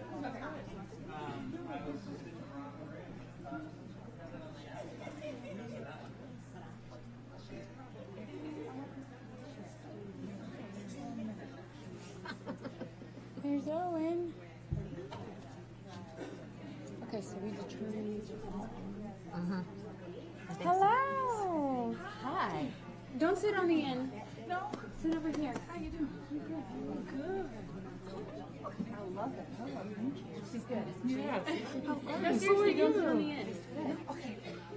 Come here. And then. Kent isn't on the end if you needs to sit. Why are you putting yourself? You putting yourself on the end? I'm putting myself on the end. I'm subjecting myself to the end. Okay, you were so sweet. You know, we really have to stop meeting like this, y'all. You know what I mean? In the bad way, maybe be nice to like really like. I have a really rocky chair. This is going to be distracting. Okay, let's get you one that Look doesn't. at me. Oh, yeah, that's not good for you. This is gonna. Should we just scoot I'll down just more? sit on the edge of it that way.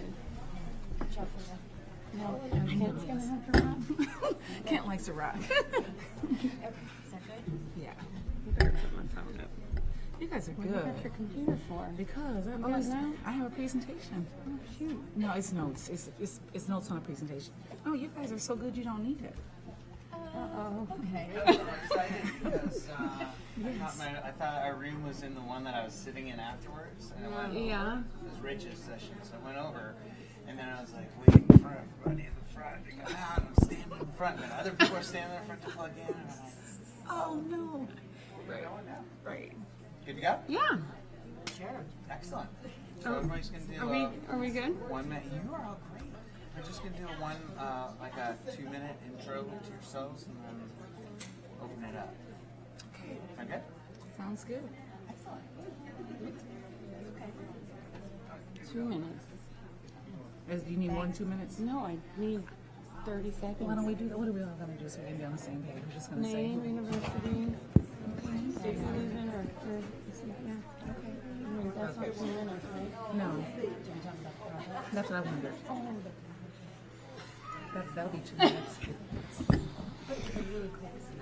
Okay. Good morning, everybody. We're going to go ahead and get started. Very thankful for the opportunity to present to you the people who are still sticking around as opposed to going and checking out of your rooms or trying to beat the rush out of town. This is our third year of doing this session, and it is very different from the other sessions that you'll see. It is almost entirely Q&A, which means you're going to be driving all of the content for it. So we have 3 fantastic coaches here who are in semi-order. And so I'm going to just introduce, my name's Kent. You might know me. Dr. Sarah McDaniel from the University of Alabama. Ruthie Pano-Simmons, Dr. Ruthie Pano-Simmons. I'm going to add doctors to everything. Yeah. Why not? From My Blissey from Michigan, and then Sandy Hardy from Johns Hopkins University. So one thing that I think is really important for us to think about in this, and I know you've seen these slides many a time throughout the last couple days, is thinking about how you're building capacity for coaching within your systems. Do you have equity coaches? Do you have coaches who need to take on equity work? Starting to think about what's reasonable within your resources and what's going to work for you is going to be particularly helpful.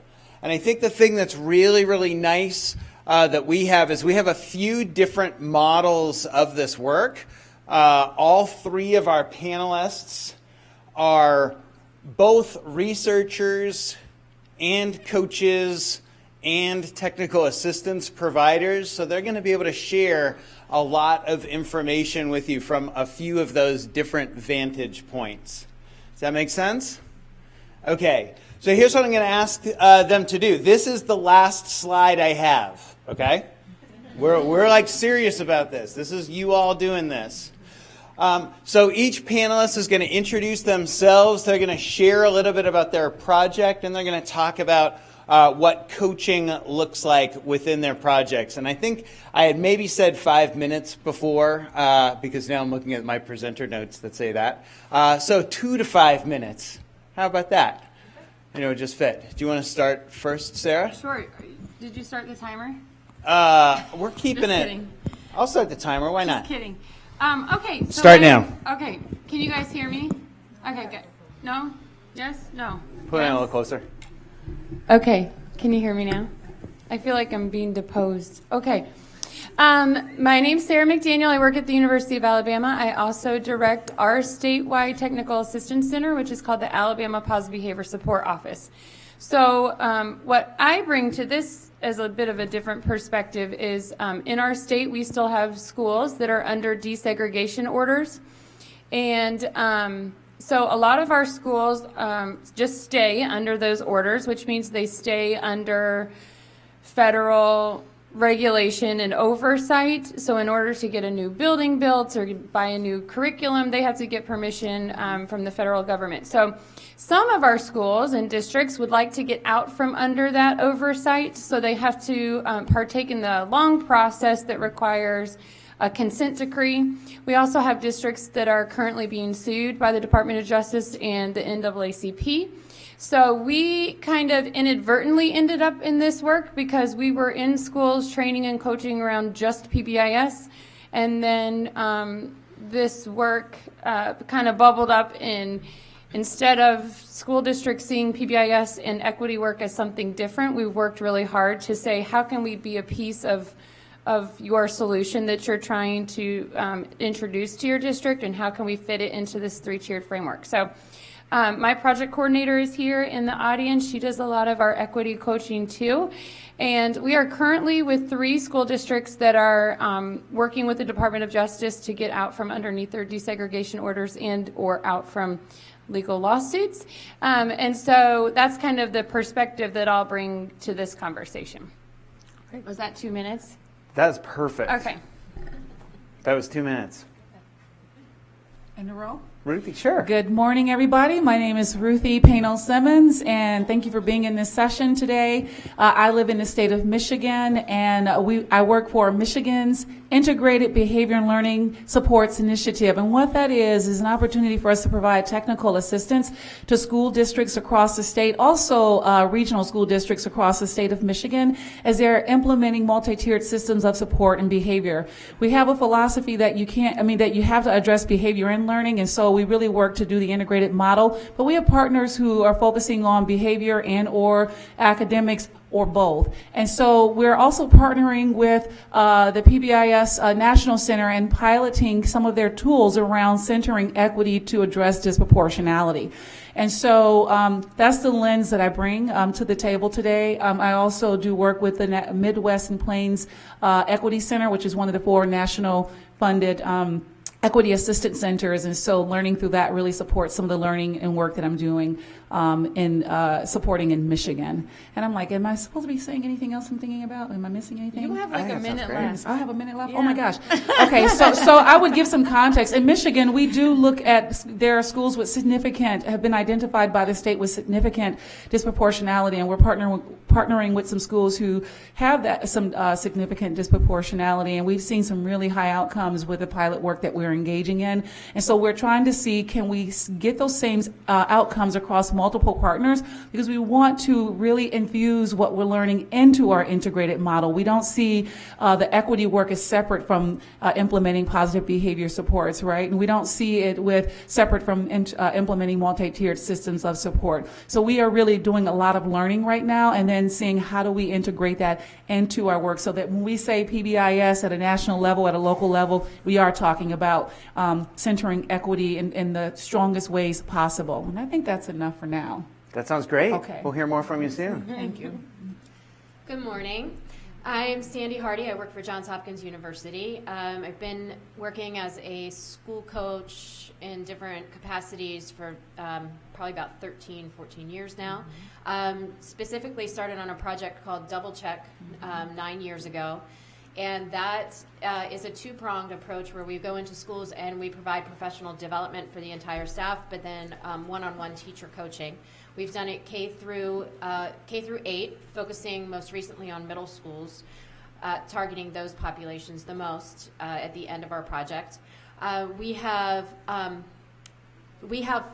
core elements of culturally responsive teaching and student engagement that we really have used to adapt the classroom checkup coaching model to meet those needs, so that when we go into classrooms, we can give feedback to the teachers around those, as well as positive behavior supports, classroom climate, and things like that.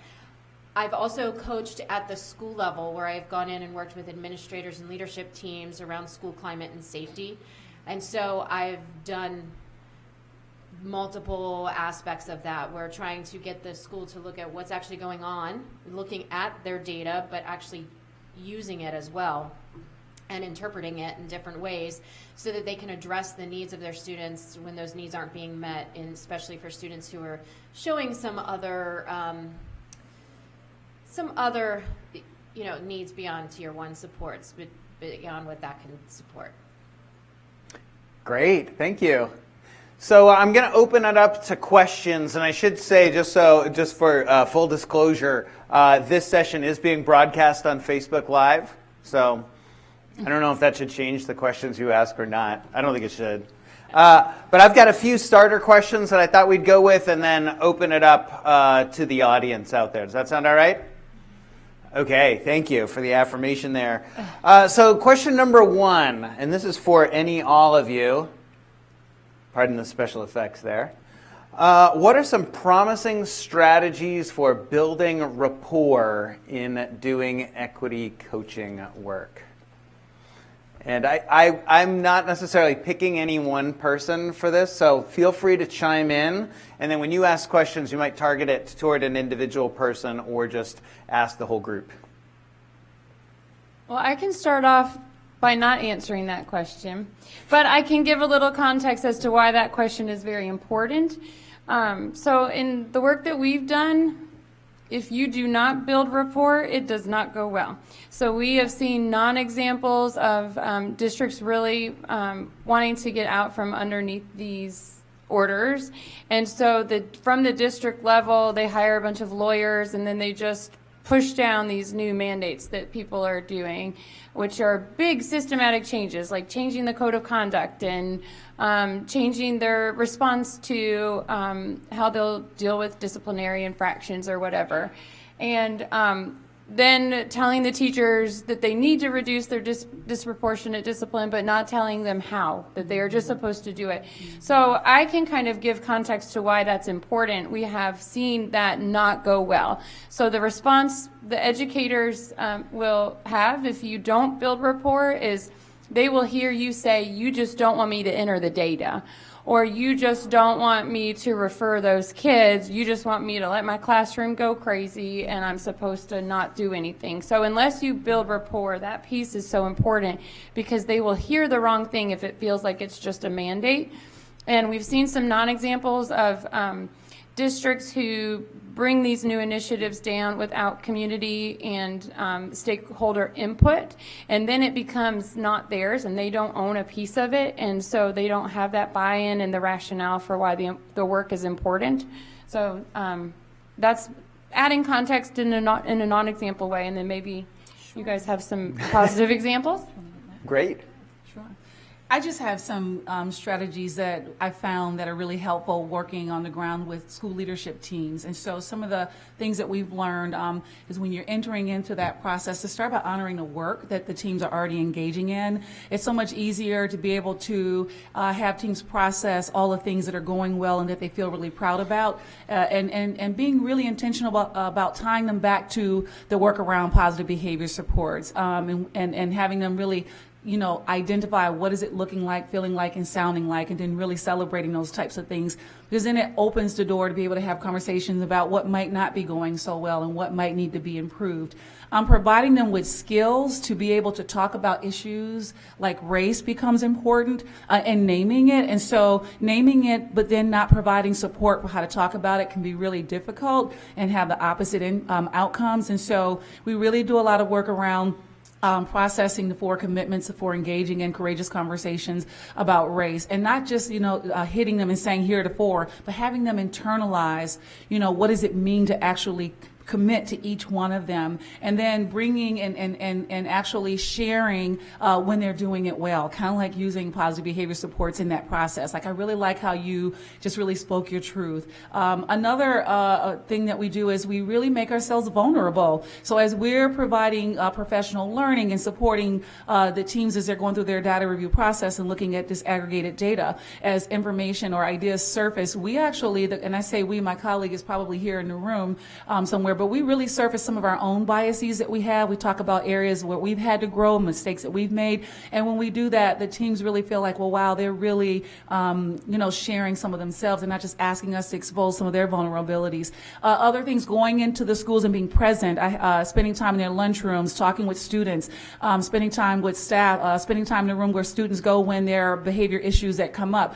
Then people feel like, well, you're on the ground with us. You're not just coming in and trying to tell us what to do or what you think we need to do. do, but you're really becoming a part of our culture and understanding from us what's going on. And so I'll pause there. There's one more. Do you mind if I share that one really quickly?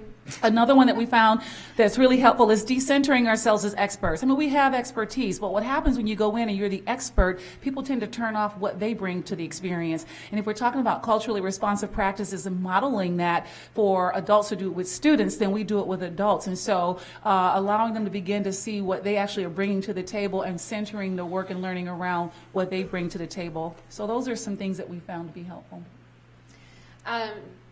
Building on what they both said, rapport building, like Sarah said, is if you don't do that, then you're not going to get anywhere. Mm-hmm. The way that I've built rapport is by being genuine and being able to share my experiences. Having been a former teacher, I'm able to connect with the teachers in the classroom in a way that's very authentic.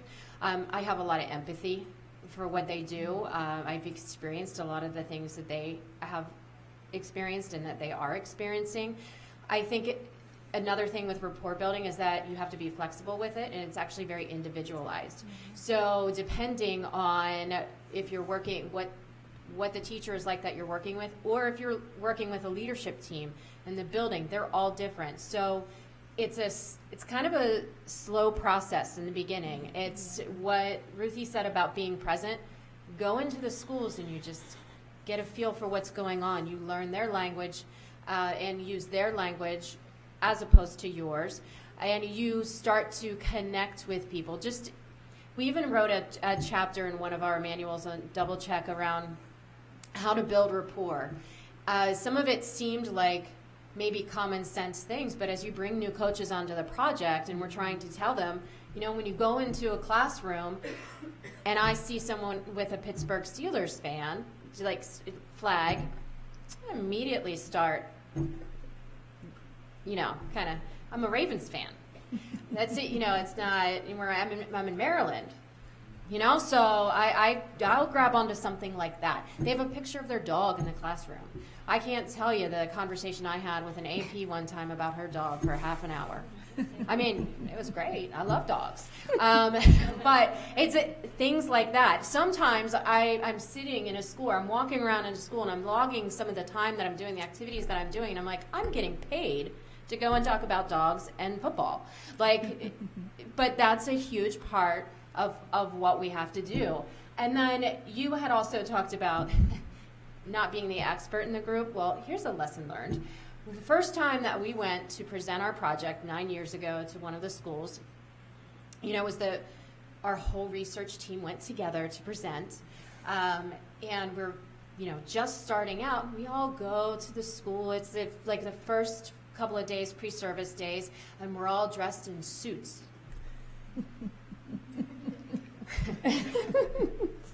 It seems small. I don't wear a suit anymore to any of my schools. It's not that I dress in sweatpants. I don't believe in that either. But there's a certain, you have to get a feel for it, and you separate yourself. You look like central office when you come in a suit. And so as simple as that is right there, that's a barrier we had to break down from the first year, from our first interaction with the school. And I'll add one more thing that you guys made me think of that's really helpful and that Kent reminds me of all the time, which is assume best intentions. So I try to come to any conversation trying my hardest to assume their best intent, that they are trying the best that they can, and that they are trying to do the right thing.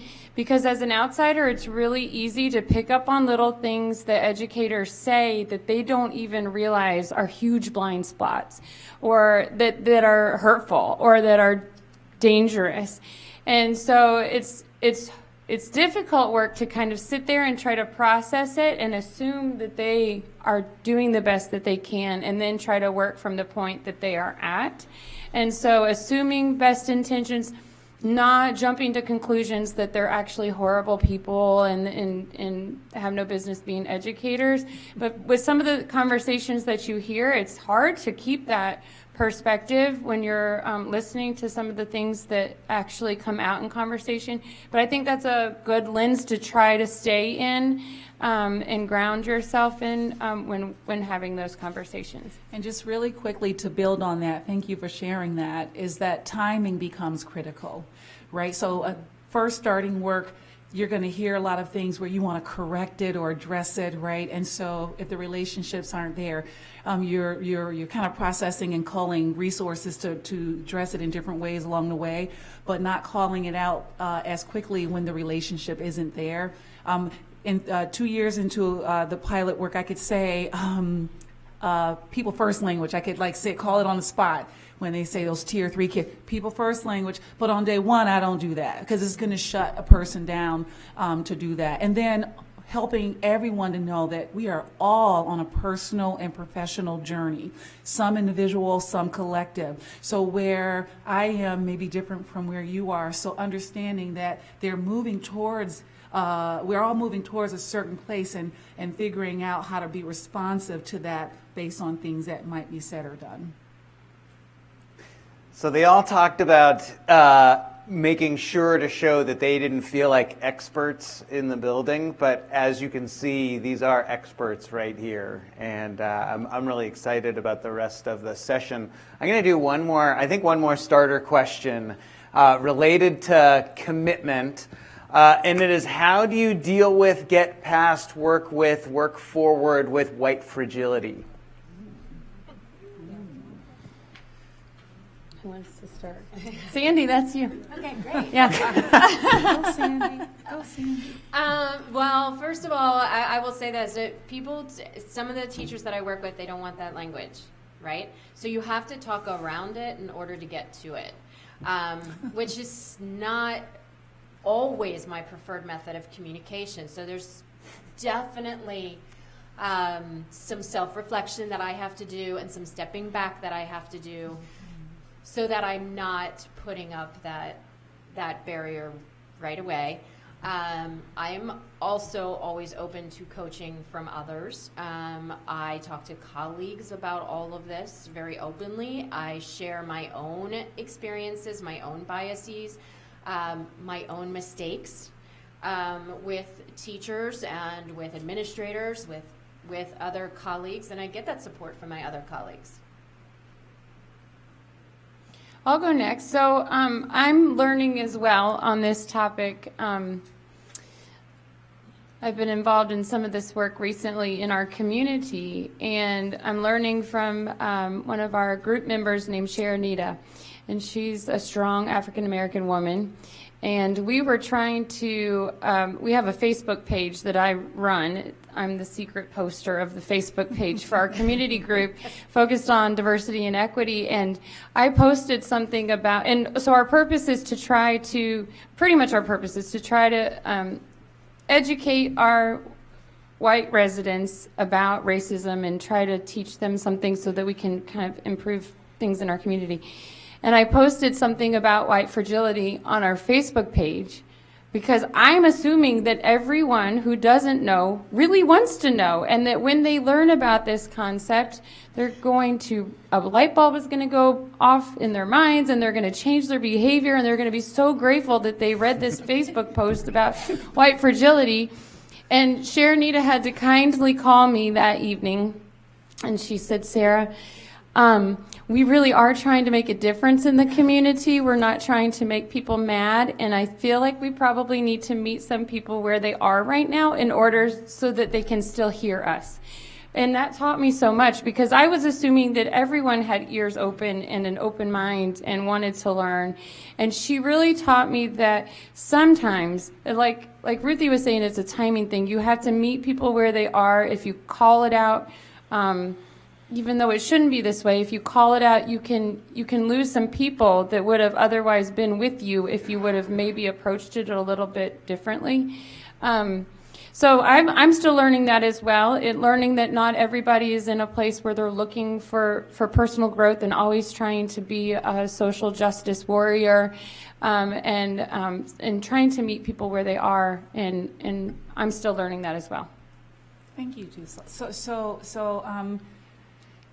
there's like this ebb and flow, like you're trying to gently nudge, but then sometimes you have to, like with a full force, right, kind of shock into, okay, this is really important. So it's going to sound like we're saying one thing and then saying the other. It's not because we are, it's because it's complex. So there are times when we're gently nudging, and there are times when we're saying, hey, you know, I know you've heard Robin DiAngelo, you know about Robin DiAngelo, but she writes about white fragility, and we use her work to say, hey, we're going to talk about race, especially when you're coaching around race, and it's going to be uncomfortable, and here's why. So we really unpack, you know, that literature with them to help them identify where their trigger points are, why they might be wrestling, and then we ask, because they have better, when I say they, I mean because I work more with school leadership teams, how can we use this with all staff? Because they better have a better understanding of where staff might be. And because we're spending more concentrated time with school leadership teams, we've broken through a lot of barriers. We've built the relationships that my colleagues are talking about today. And so we can kind of really get into the nitty gritty. But with staff coming in, you know, we're not having that same type of time for them to move in the same, at the same pace. And so they then think about, how do we unpack that? Other ways that we break through white fragility is pulling that data out and saying, look, we have a problem. We have a problem at a national level, and based on your data, we have a problem in your system. And we don't say it like that, but we are very clear about, you know, what are we seeing? And in that, we begin to expose them to history, because most of us aren't getting that in our K-12 experience, or if we're not majoring in that in college, we're not getting that. Here we have a social historical context that lends itself to structural racism. And even if we wake up every day loving our kids, we've been impacted by that. So we can either pretend we haven't, or we can actually lean into it. We share lots of videos from TED Talks and people who are talking about this in ways that might, you know, allow the openings. And so that just kind of over time, it's not the same person talking about it. It's multiple voices and perspectives across different identities talking about it. And that exposure and opportunities to have conversations and reflect really helps to break through white fragility over time. One of the things, Ruthie, that I've learned from you that I really like is it reminds me a lot, the analogy is like teaching about the anger escalation cycle. And like the time to teach about the escalation cycle is not when students or adults are escalated, it's when everybody's calm. And I think there's a really nice analogy for that, because the best way to evoke white fragility is to point out white fragility, and to be able to do it in a calm, instructive, sort of pre-corrective side, and say, guess what? You're going to feel this, and that is normal, and that is part of the process, and lean into it, is a very different thing than simply just naming it and assuming that by naming it we have automatically made things better. I mean, we've got 4 people up here who are firm believers that white fragility exists and is a powerful force, and that's a different thing than that's the first thing we're leading in with in the work. Absolutely. May I add really quickly? Please. So some activities that are really helpful for that as well would be like the identity activities, where you have adults really begin to think about that they have multiple intersecting identities, having them link those identities to whether or not they have privilege or those identities tied to marginalized groups that have been marginalized historically, and then having them think about how reflecting on their own identity helps them to think about these power structures and these privilege structures that are in place that they may not be aware of. And so that's really, really helpful. The 4 commitments for engaging in courageous conversation, I know we started to hear it over and over again, but they are really powerful, because once we identify that this fragility exists, and there are some ways to identify when it's existing and some things you can do, having those commitments and going over them before engaging in any activity, any data review, any learning, really helps us to think about where do we need to focus most, and how they help you to work through fragility when you're having conversations. Cool. And I'll add too a little bit. Please. So I've had a few of these situations where it's just first trying to approach that new concept of privilege and white fragility. Then there is the backlash that you sometimes get once you've started that conversation, and once you've opened that box, you can get back some real pushback and defensiveness.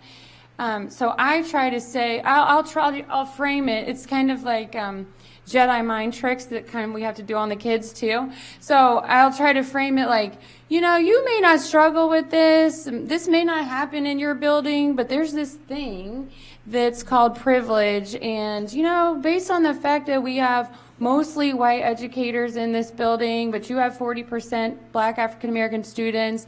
Some of this may be coming into play, and this happens across the country. Like Ruthie was saying, there's a little scapegoat that this actually happens everywhere. So you're sitting in a school trying to teach them about this, but you can explain that there's a larger context for this, so that it doesn't feel so finger pointing. But I have also learned that once you engage in that.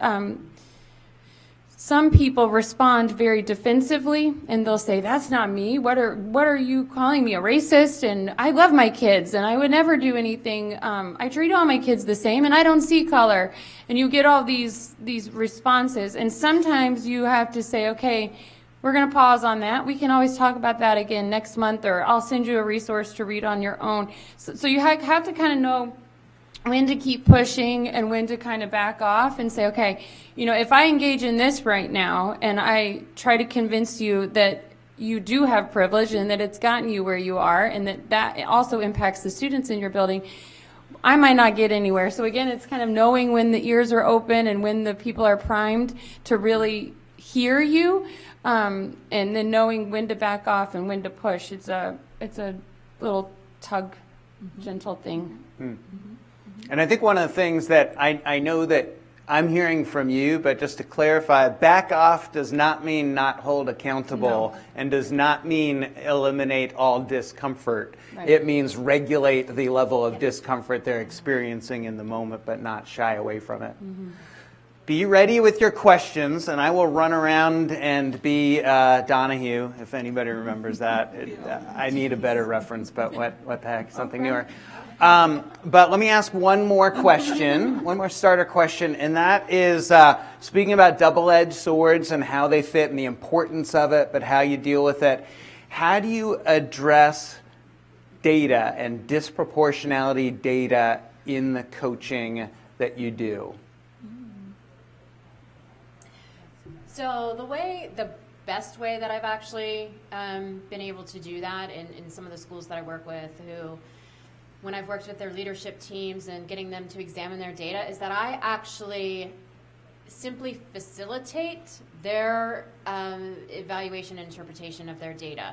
I provide guiding questions, I provide specific data points, but instead of me telling them what it says, I allow them to spend some time to explore it, usually in groups, so that are strategically created. I mean, it's basic like good teaching, right? So do the same thing with the staff, is that I'm facilitating their learning and interpretation of it, and then there's usually someone on the staff who has very strong convictions, and so both sides, right? And so they can kind of come to it, but I also find it's really important to set up expectations before you examine the data, because people will take it very, very personally. And so sometimes things will come out, people will get defensive, and like Sarah said, I mean, when people get defensive, you can't move past that. So setting up the expectations for how to examine data and have a discussion around data is essential. I just recall, did you want to go? I just recall with one of our partners, the first session where we show the national data, then we show them their data, and they were like, our white students are way above the national median. And there was an even bigger gap above that. And so we were navigating that. My colleague and I were navigating where do we go with that? We haven't built the relationships yet. We're looking at data for the first time.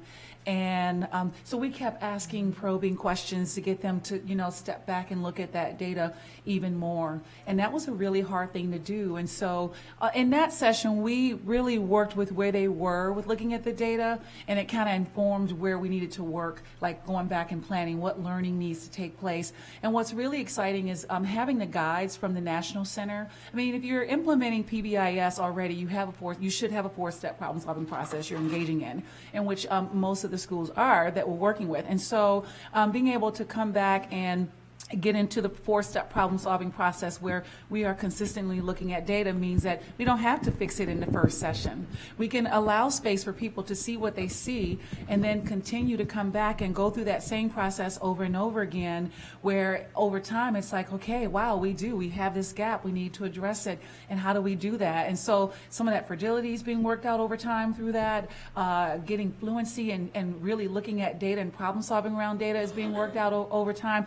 Beginning to put action plans in place and action items in place to address what they're seeing, that becomes normalized over time. And before you know it, teams begin to see that they are actually addressing their issues by using that data, that it's their friend and not their enemy. And when they begin to look at their evaluation data, so how are we implementing PBIS overall, they begin to rate themselves differently. Instead of looking to get a high score for fidelity, they're saying, wait, we're saying we're doing all of this, but our outcome data is not showing that. And so over time, because they're consistently looking at data, they're coming back and they're checking off their action plans, and they're saying, wow, we were able to do these 3 things, and look what happens. They're strengthening their PBIS systems, and they're also becoming more confident and engaging in work around disproportionality. And so those are some of the things that we've seen that have been helpful. And I just want to highlight really quickly, it took me a while to get my mind around vulnerable decision points. I'll be vulnerable. I'll share that. I used to always push it off on my colleague. I don't know where she is. Beth, are you out there? Okay, she's not out there. Yes. Okay, but anyway, I would always put it off on her because she was in the project before me. Why don't you do that part? Until I was asked to do it for all principals, and I was forced to actually get out there and not be afraid and do it. But what I love about it is that as you're providing social historical understanding about why race is important and why we have to address it in education, you're also providing tools that people can go back and say, I applied this, I used this, and it really helped to make sense of it. And then collecting all, because we have them do self-reporting with vulnerable decision points, neutralizing routines, then we have the leadership teams actually look at that data to identify what's working well with the looking at when moments are vulnerable, and where do we need to continue to support. And so by doing that, it creates this comfort around looking at the data and using the data. And I'll just add really quickly, we work with schools who are not even normed to looking at discipline data every month. And so sometimes you have to tiptoe into it by saying, okay, first let's just look at the data. And then once we get into the disproportionality piece, a lot of our time is spent kind of sitting back and allowing them time to make a bunch of excuses for why their data look the way that it looks. And then we have to play this little Mythbusters role, which is not to be condescending, but they're trying to blame it on the new kids that moved into the district, or the new way they drew the lines on the district, or a lot of times what we hear is they wrap it up in poverty. And so over time we kind of go through these, and we just allow them to get those out. But then we hold the line on accountability of, well, you have other kids from low-income backgrounds in your school, and they're not represented in this state. So we have to kind of gently myth bust everything they come at us with until they're ready to hear, okay, it may be that we are making different decisions for different kids in this building, but it takes a while to get there. Even month after month, they'll say it was just a bad month, it was just that group of 4th graders. So you hear all sorts of other possibilities that aren't really what's going on to get to what's actually going on. But if you come at it first with, look at this, this is the rate of disproportionality in your building, and this is the problem, and you don't let them discover it on their own, then they're going to hold those excuses in their mind, and they're going to pay lip service to you like, oh yeah, we're going to work on that, but they're still in their mind going, it's a poverty issue. I just know it's a poverty issue. So we just kind of, we allow them the space for them to provide all the different reasons, and then we address those as we go along, and then what you're left with is our educators have implicit bias and are looking at behavior in different ways depending on who they're looking at. And it kind of, you've got to get there finally, but we allow them to work their way through it. I just want to add really quickly, thank you for sharing. It's critical what you're saying. I just want to share that we did some learning from our first couple of years of the pilot, and what we learned was, let's go in and see if we can do some work around building critical consciousness before even showing the data. And so one of our partners that we're in year 2 with, after 3 years with our previous partner, we went in and we didn't start with the data. We, like you were suggesting, you're pointing at their disproportionality. We really did some work around, what does it mean to be critically aware? And then unpacked implicit bias in multiple ways. And then talked about implicit bias is important to understand, but we also have to understand the role that power and privilege plays with that. And so the team on the west side of the state that we're working with, they did a lot of that. And when they finally looked at the data, we actually didn't have to point a lot of things out. They were so pointing out the things and ready to problem solve around it because there was some cultivation of thinking about the structures that impact experiences in schools for different groups of students. And so we're learning and trying to apply those different things as we go forward. So that's really a good point that you're bringing up. One of the things that we've learned in terms of tweaking what we do and further on is we give people a 4-step problem-solving model. So it's really clear which way to go through. We really make it simple for people, and you can download the data guide. But one of the things that we've been doing is we just strip out any information about what group we think is disproportionate and let them figure it out. So all of our new forms that you go through and you go through the worksheets, it just says group of interest. And then when we go through, we just ask people to look through and look at their data. And one thing that's also nice is we just ask people too to guess. What do you think? What do you think in your school? Which group do you think is at most risk for exclusionary discipline? And then for some people, they're going to be able to pat themselves on the back. You're like, you're right. Let's look at those data. And it just so happens that for the group of interest for every school that we've worked with, it's black students.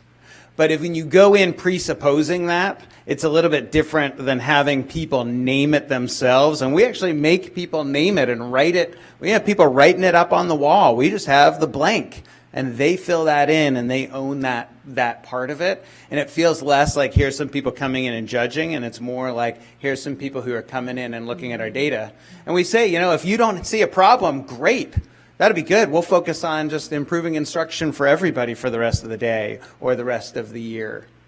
And then one other thing that we've been doing is anytime that we identify vulnerable decision points, those are specific discipline situations where you see more disproportionality, we've also been looking for equitable decision points. And it's really nice to be able to show school staff to say, here are situations where your discipline decisions line up with your school demographics, line up with your values, and here are situations where they don't. And that changes the conversation entirely from am I a bad person to where are situations where I need a little bit more help in my decision making. People really put on their problem solving hats when we do that. All right, so thank you for asking a question. So I'm going to run around, and if you want to remember, you can identify an individual person or you can just throw it out to the whole group. This might be for Ken, and actually Ruthie, I know I've heard you both talk about it a lot. Ruthie, so last year our district, we did I designed some learning sessions around implicit bias and made sure to give our teachers classroom level tools they could use to get to to build just more of a relationship and rapport with students, but also things that could help them start to uncover and better understand how their biases might be at play in the classroom. Mm-hmm. I'm familiar with the work around vulnerable decision points, but what I'm trying to do is design sort of the hour 15, that's what I got to work with, learning session around vulnerable decision points. And I'm wondering, and this is probably getting really in the weeds, but the experiential or activities that you would have folks do in a space to understand vulnerable decision points, because ultimately what I want to do is folks to be able to leave that. And in my head, I have like a classroom and almost like a poster a teacher would have, like something that would help trigger them to like catch themselves when they're in a vulnerable decision point space. But I'm really curious, just with the learning you've led, what are some things that you've done in that learning where people have been able to leave there and like take some action with the learning? Sure, I'm laughing internally because Kent's holding the mic and he leads that work. Do you want to start or do you want me to? So thank you. That's a really good question. And please pick up with the new work you're doing if I don't capture this or any of you. But there are some self-reporting tools that you can use that you can have teachers go in after providing them with some professional learning around vulnerable decision points and neutralizing routines, and that's a critical piece. The professional development piece is critical before having them use the tools. And then having them go in and capture over a period of time where they're seeing their vulnerable decision points and how they're responding to them, like what neutralizing routine are they using and how is it having an impact, and then having them highlight what's working for them with that and where they're still having challenges, which then informs future learning or coaching support. So that's one way. Having visual aids, we found with partners, is really helpful in the classrooms, in the hallways, all throughout the schools. One school actually put it on their badges so that they have, something that they can refer to, like the stop, if you're doing a stop or try, which are two neutralizing routines, that they have that on, if that's what they're deciding to focus on their badges so that they're reminded of that. And so those are some strategies that have been really helpful. I'm thinking, do you have other ones that you're thinking about that you have worked with others with, Kent? The big thing that I think about is if I had an hour and 15 minutes, the first thing that I would do, and this wouldn't be allowed, to start? Is that what you said? It will build on, do you know what I mean? Uh-huh. Like ongoing. Oh, ongoing. Yeah, like a launch, but I'll be able to like build on it like through coaches and then other back doors, side doors, but. Am I understanding you to say, how do you continue to build the learning around neutralizing routines? I guess I've read the research, right? And I've been to your session on it like last year, and but I'm trying to think like the experience that adults would need to have to start to understand like when those vulnerable decision points are in their day. Because I think sometimes when you're in it, it's hard to name it, right? And I think for my assistant principals and student support specialists, who are often the ones helping to untangle a discipline decision or situation, helping them, like, what would be the question to help get, like, I'm trying to get teachers to orient their eye to their practice and their behavior. I'm trying to move the conversation from fixing kids to, like, focus on adult practices. Mm-hmm. So I'm like, what would be the learning where we would get folks to see that there are vulnerable decision points. We're humans, we have them, but it's impacting relationship, it's impacting how a child's seen in a space, like, yeah. I can try to go with a project that I'm working with Kent on and give you an example. So part of what's really helpful with vulnerable decision points is that with the data, you take a lot of the emotion out of it. And then also you're looking at common data. So you're not pointing out just one teacher who happens to have a vulnerable decision point. You're looking for something that's common throughout the building. Yeah. So a school that I'm working on with that grant is looking at classroom. These incidents were majority in the classroom, and they were fighting or physical aggression. So it's not just one teacher, so that takes some of the emotion out of it, and that answer is coming from the data. And then what we did was talked about a lot internal state. It was all primed with implicit bias. So you're a trained educator, you're certified, you show up at work one day, you have best intentions, and then this vulnerable decision point happens where you're in the classroom and you see what could be judged as horseplay, or it could be judged as physical aggression, and you're in this state. So it's kind of explaining, okay, how can you check yourself? Like, once we teach the vulnerable decision point, it's like, we want little lights going off in their minds going, I'm in the classroom, I'm not hungry, I'm not frustrated, but I'm seeing students touch each other, and now I know that sometimes I call that horseplay and I don't do anything about it other than redirect, and sometimes I call that physical aggression, and I need to stop and halt. So visually, the school that we're working with decided to put up posters, and then also the adults are going to wear bracelets, the plastic bracelets on their wrists to try to remind themselves to just visually prompt themselves to pause and take 3 deep breaths, reflect on their emotions, and make a good choice. That's pretty much what they're being asked to do and trying to practice doing. But I think that visual reminders would be really good. Posters, any not to clutter up your hallways, but to actually be really intentional about reminding the adults, and then also recognizing them and reinforcing when they use those new strategies instead of what they may have used in the past, and trying to celebrate any little progress that we make towards just pausing and maybe thinking about it a little bit more before coding it as a major or minor. And any discussion we can have where we hear that they are actually trying, we try to make a really big deal out of that, if that answered your question at all. You made me think of something too, though, that I think is really helpful as you were talking through.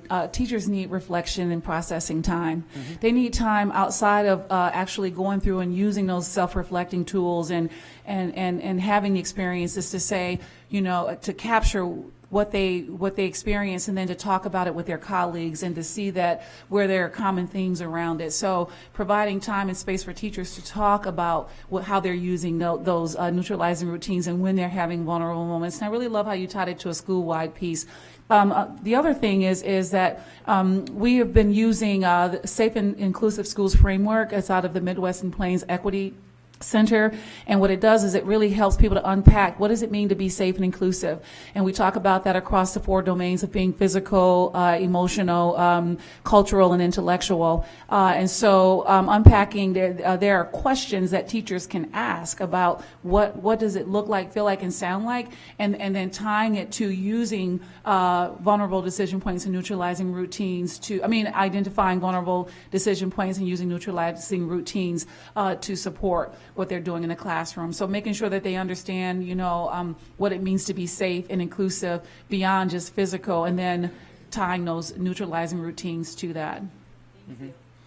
Yeah, one of the things that I think how many people are used to teaching adults like the functional behavior assessment approach? A few of you out there. So first you got to teach the concept, then you got to practice on something that's not particularly your student that you're working with. Then you get some homework, and then you come back and compare.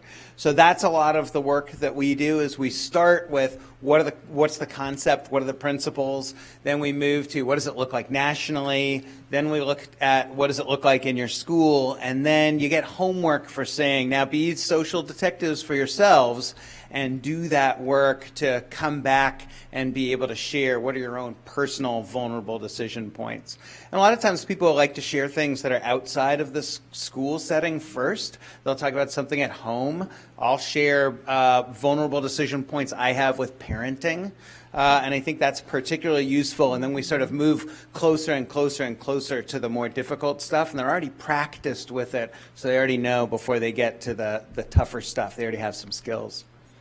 Can I add something there? Because I think a piece that has kind of been missed right now is that we've been talking a lot about like the school-wide data and looking at the group data, but there is a point where you got to get into the classroom and talk to that teacher about their data, right? And so that's where the individual teacher coaching comes in, and there's a lot of concerns around how are we going to do that? Where's the manpower to be able to do that, and being able to provide a structure within your school system to do that. With our grant work, with the projects that we've done, the teachers that we've worked with haven't always been the ones who need it the most because they have to volunteer, and some people aren't ready for it. But if there becomes a norm in a school, if it becomes a cultural norm that coaching is just the way it is, then you're going to be able to reach those teachers. They may not move as much as some of the others, but with the structure that we've used in the individual coaching is we've been able to provide, I'll look at their own individual data, I'll look at it compared to the school data, and I will provide them with feedback on that.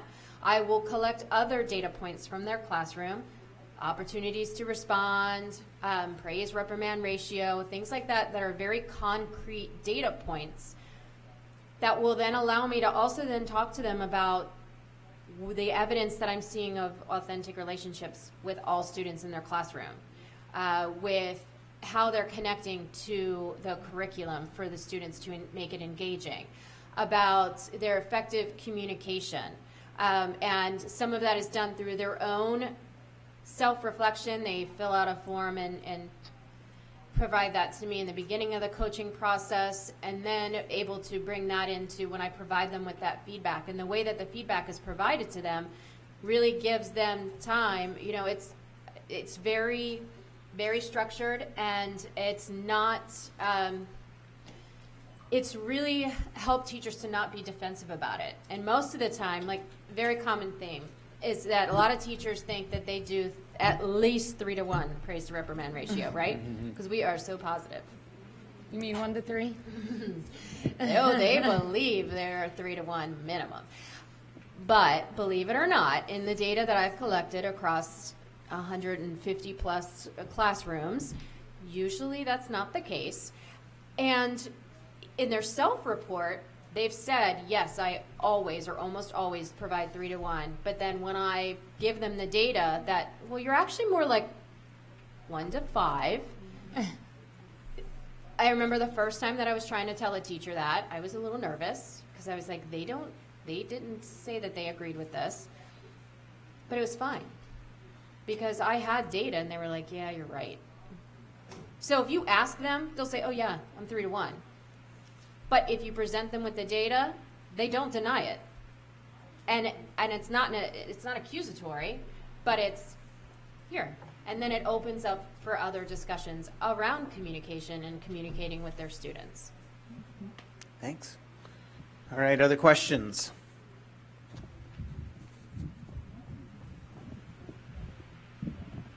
Hi. So I'm curious, how do you address the influential leaders or the vocal teachers who are also influential, who say they are on board and then somehow are also involved in gatekeeping or blocking or somehow saying there's not enough time to do the work?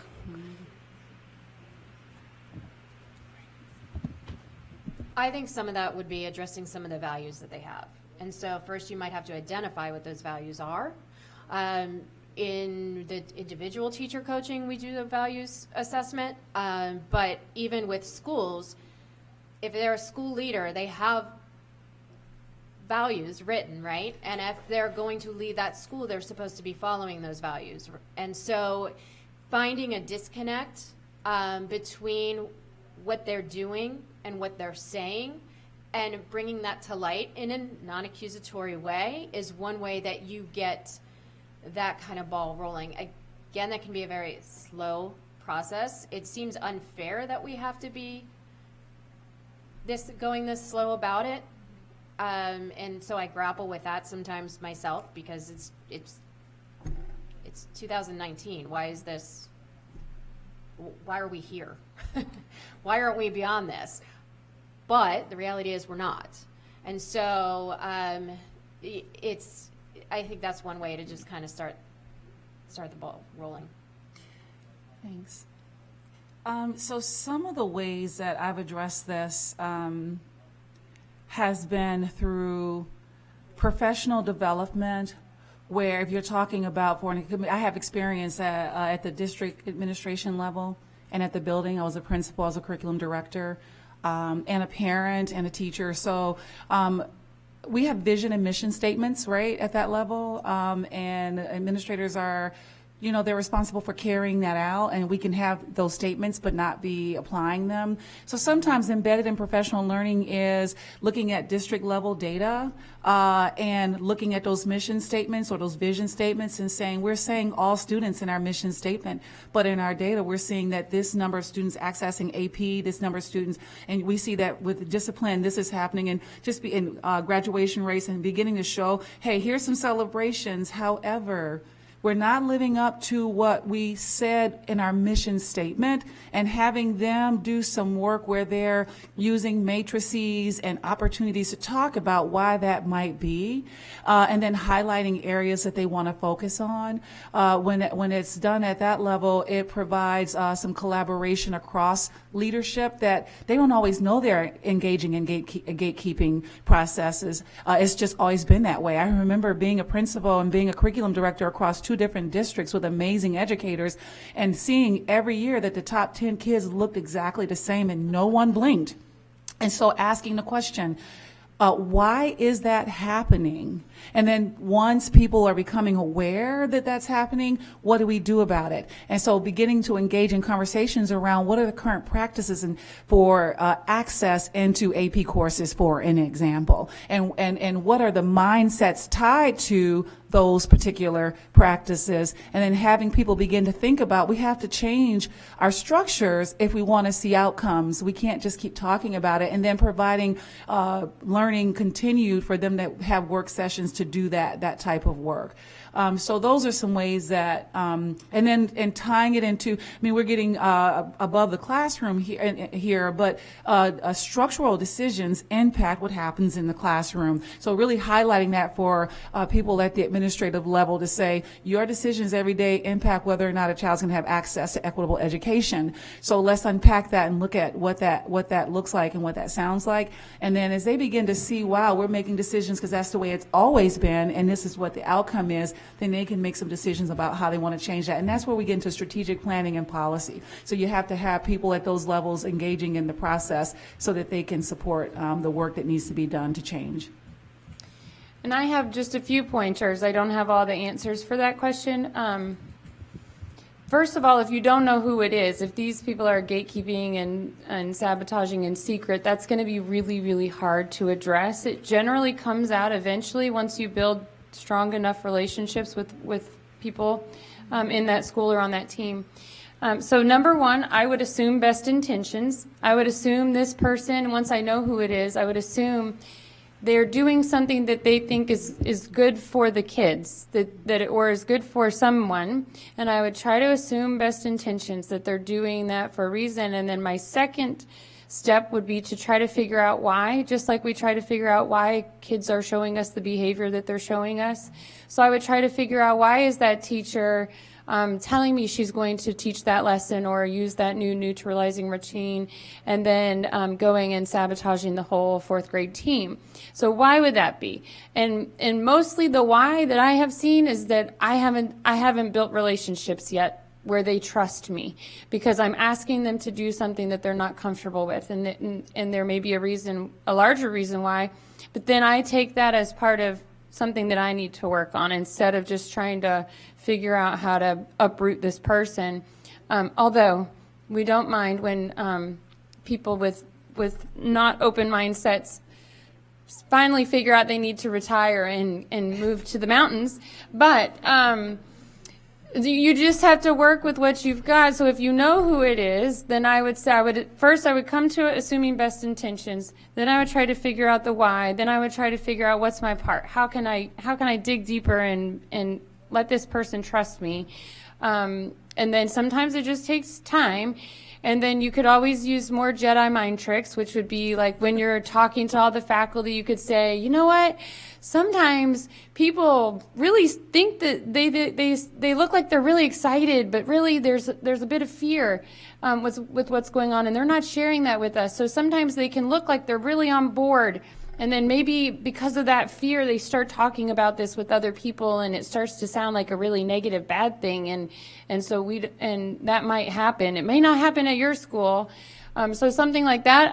I had a recent experience where I had one of these educators, and I caught her doing something really good, and maybe 95% of what I was seeing was not really good, but I publicly acknowledged her for the one little tiny thing she did.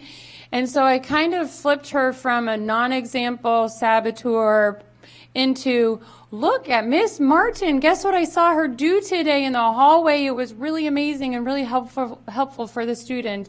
And so sometimes you can kind of use little tricks, but again, those require you knowing who it is. So if someone is doing that gatekeeping and sabotaging in secret, that's going to be really hard to deal with. I don't have an answer for that one.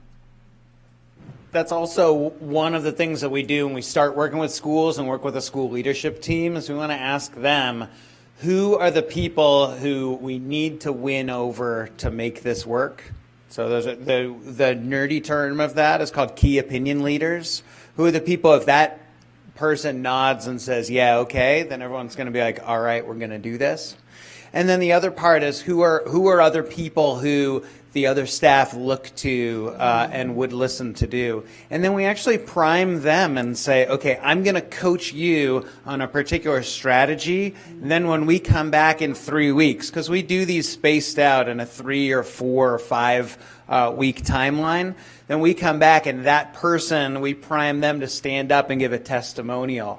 I tried greeting my students at the door, and originally I thought it was going to be really hard to do, and I thought it was kind of dumb, but I did it, and then all of a sudden, wow, like my kids are really excited to see me the next day, and it was a little bit weird. You know, some of the kids didn't really like it the first day, but then they sort of like lukewarm on the second day and then really liked it on the third day. And for them to hear it from their peers as opposed to an outsider is enormous. I would even add, just to build on what Kent is saying, if it's internal, hearing it from your peer versus like a person who may be in a different capacity would also work. So if you're asking because it's internal, having, like Kent was saying, those teachers that you look to, sharing it really is impactful too. All right, I think we got time for one more question. Okay, so my question is, how long does it actually take before you begin to see change, and is there any data? Because I hear that, you know, it can be a long process and it takes time and you have to prime. And I think one of the difficulties I have is that I am impatient because it is 2019 and I'm beyond waiting to see changes that, in my opinion, should already just be the norm. So what does your data show about how long it takes to see positive change? Well, I can speak directly to that in terms of the individual teacher coaching, and that in the study that the data that we've collected with the comparison and control schools that we've done is that in our schools where we've actually provided coaching in addition to other supports, the coaching time it amounts to about 3.5 hours FaceTime with a teacher. So now that's over a period of time, but there is change that occurs in that short amount of time of interaction based on the model that we're using.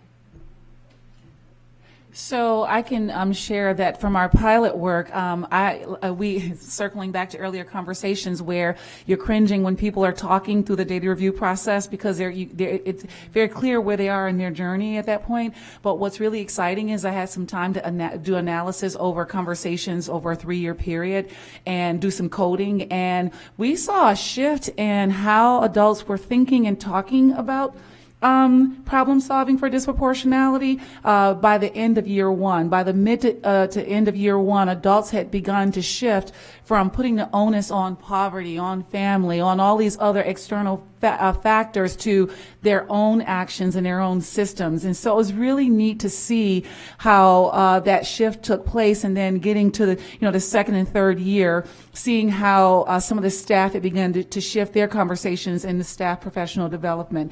So I think that it's long-term and ongoing work because we have a social historical context. We are all on that, I call it the 8, the affinity, where we vacillate between deficit and asset-based thinking because we've been socialized a certain way. But to see people really begin to move from focusing on the child being the problem, demonizing the child, the family, or whatever, to saying, hey, these are the things that I can do. That was a very, I felt like for the long term of the work, that was one of the processes that we started to see change sooner. And you can build on that. You know, I love the Jedi. I'm a Jedi. I love that. You can build on that by acknowledging and building up adults when they do that. I noticed that you're talking about what you can do. That's exactly where we're trying to go. And then you see that begin to grow across colleagues when they hear that and you're highlighting that. And I'll just add, have you ever heard about putting on pregnancy weight, that you put it on for 9 months, so it's going to take at least 9 months to take it off? Okay, so if you think about it in the same way, if you are working with 40-year-old people, it took them 40 years to learn all of these ways of thinking. So it's not going to be an overnight deal, especially for people who have fear of change and fear around these things. So one thing I'll say about it is, if you see your data moving too quickly, it's probably a red flag that they're just fixing up the data for you. So that has happened so many times. They think they're going to please us by just fixing up the data, cooking the books. And that doesn't change anything really in the building. So you don't want something that's like miraculous change this week. But you do want to see slow change. And if it took that long to get to where they are in their way of thinking, it may be a long journey. And I would encourage you to try to be patient. And I empathize with the fact that we shouldn't have to be patient, but I would try to, even if it's not happening quickly enough for you, I would try to keep recognizing any progress that you do see. I'll just give you a few examples from the districts that we work with. So we have the one that I was speaking of in the beginning that mandated all this, and they were convinced they were going to get out of this desegregation order in a matter of 3 years. They are 4 years in, and their data have not gotten any better. So that's them. And then we have another district who's only 1 year in, and their data, -1 middle school, which is a whole separate thing. Their data in general have got dramatically better in 1 year. And so it just kind of depends on where they're at and how it's approached and how it's supported and that sort of thing. I just want to add, there's an ebb and flow. I don't know if the word is ebb and flow, but I think it's really important. People who aren't impacted by bias in the same way they have a luxury that people who are being impacted don't. Kids are being hurt and harmed when we don't address these things. So what I really appreciate about some of the pilot work is that we know that we can't change mindsets overnight. I mean, it's encouraging to see changing and talking about things, but we also can provide strategies that, hey, you may not be there yet, but this is something you can do today that will be more helpful to children than harmful. And I appreciate that about the pilot, is that, hey, we know we're trying to get people to think about things in 2019 differently, but you know what? I mean, I was a person who had to hold people accountable, including myself. So people didn't get a pass. You might not think about it the way you should, but you're going to do this work. And so there are some things that can be put in place to say, while we're working to move people's thinking, these are actual strategies like vulnerable decision points and neutralizing routine, all the strategies that have been shared and that you all may be engaging in that you can apply, that maybe the way you think and believe will catch up to that, but you still are accountable for doing what is best for kids. And so I think there's I don't know if the word is ebb and flow, but there's something to that where you're gently nudging, but also always having high expectations that adults, once they become aware, once they have a strategy, that they're going to actually apply it, if that makes sense. All right, and with that, that comes to the end of our session. So please join me in thanking the panelists here. We will be around afterwards. Please do take the last 2 minutes here to fill out your evaluation. And just so you know, the closing plenary is starting in 7 minutes. So you don't have team planning time. Please shoot up and get there. I highly recommend that you get there. And thank you so much for your sustained attention and focus on this important issue. I want to hear more about when you said over 100 classrooms, I'm like, are you going to be publishing this work? Are you publishing the work that you're doing? We have a book in publication for 4 years now. You do? Because books are real fast. It's a real fast way to turn it around. I was reading an article on the double check because I was trying to educate myself on the process and training. I was like, why aren't we using something? We're not at the classroom level Right. yet. Right. But man, that would inform the work. Hi.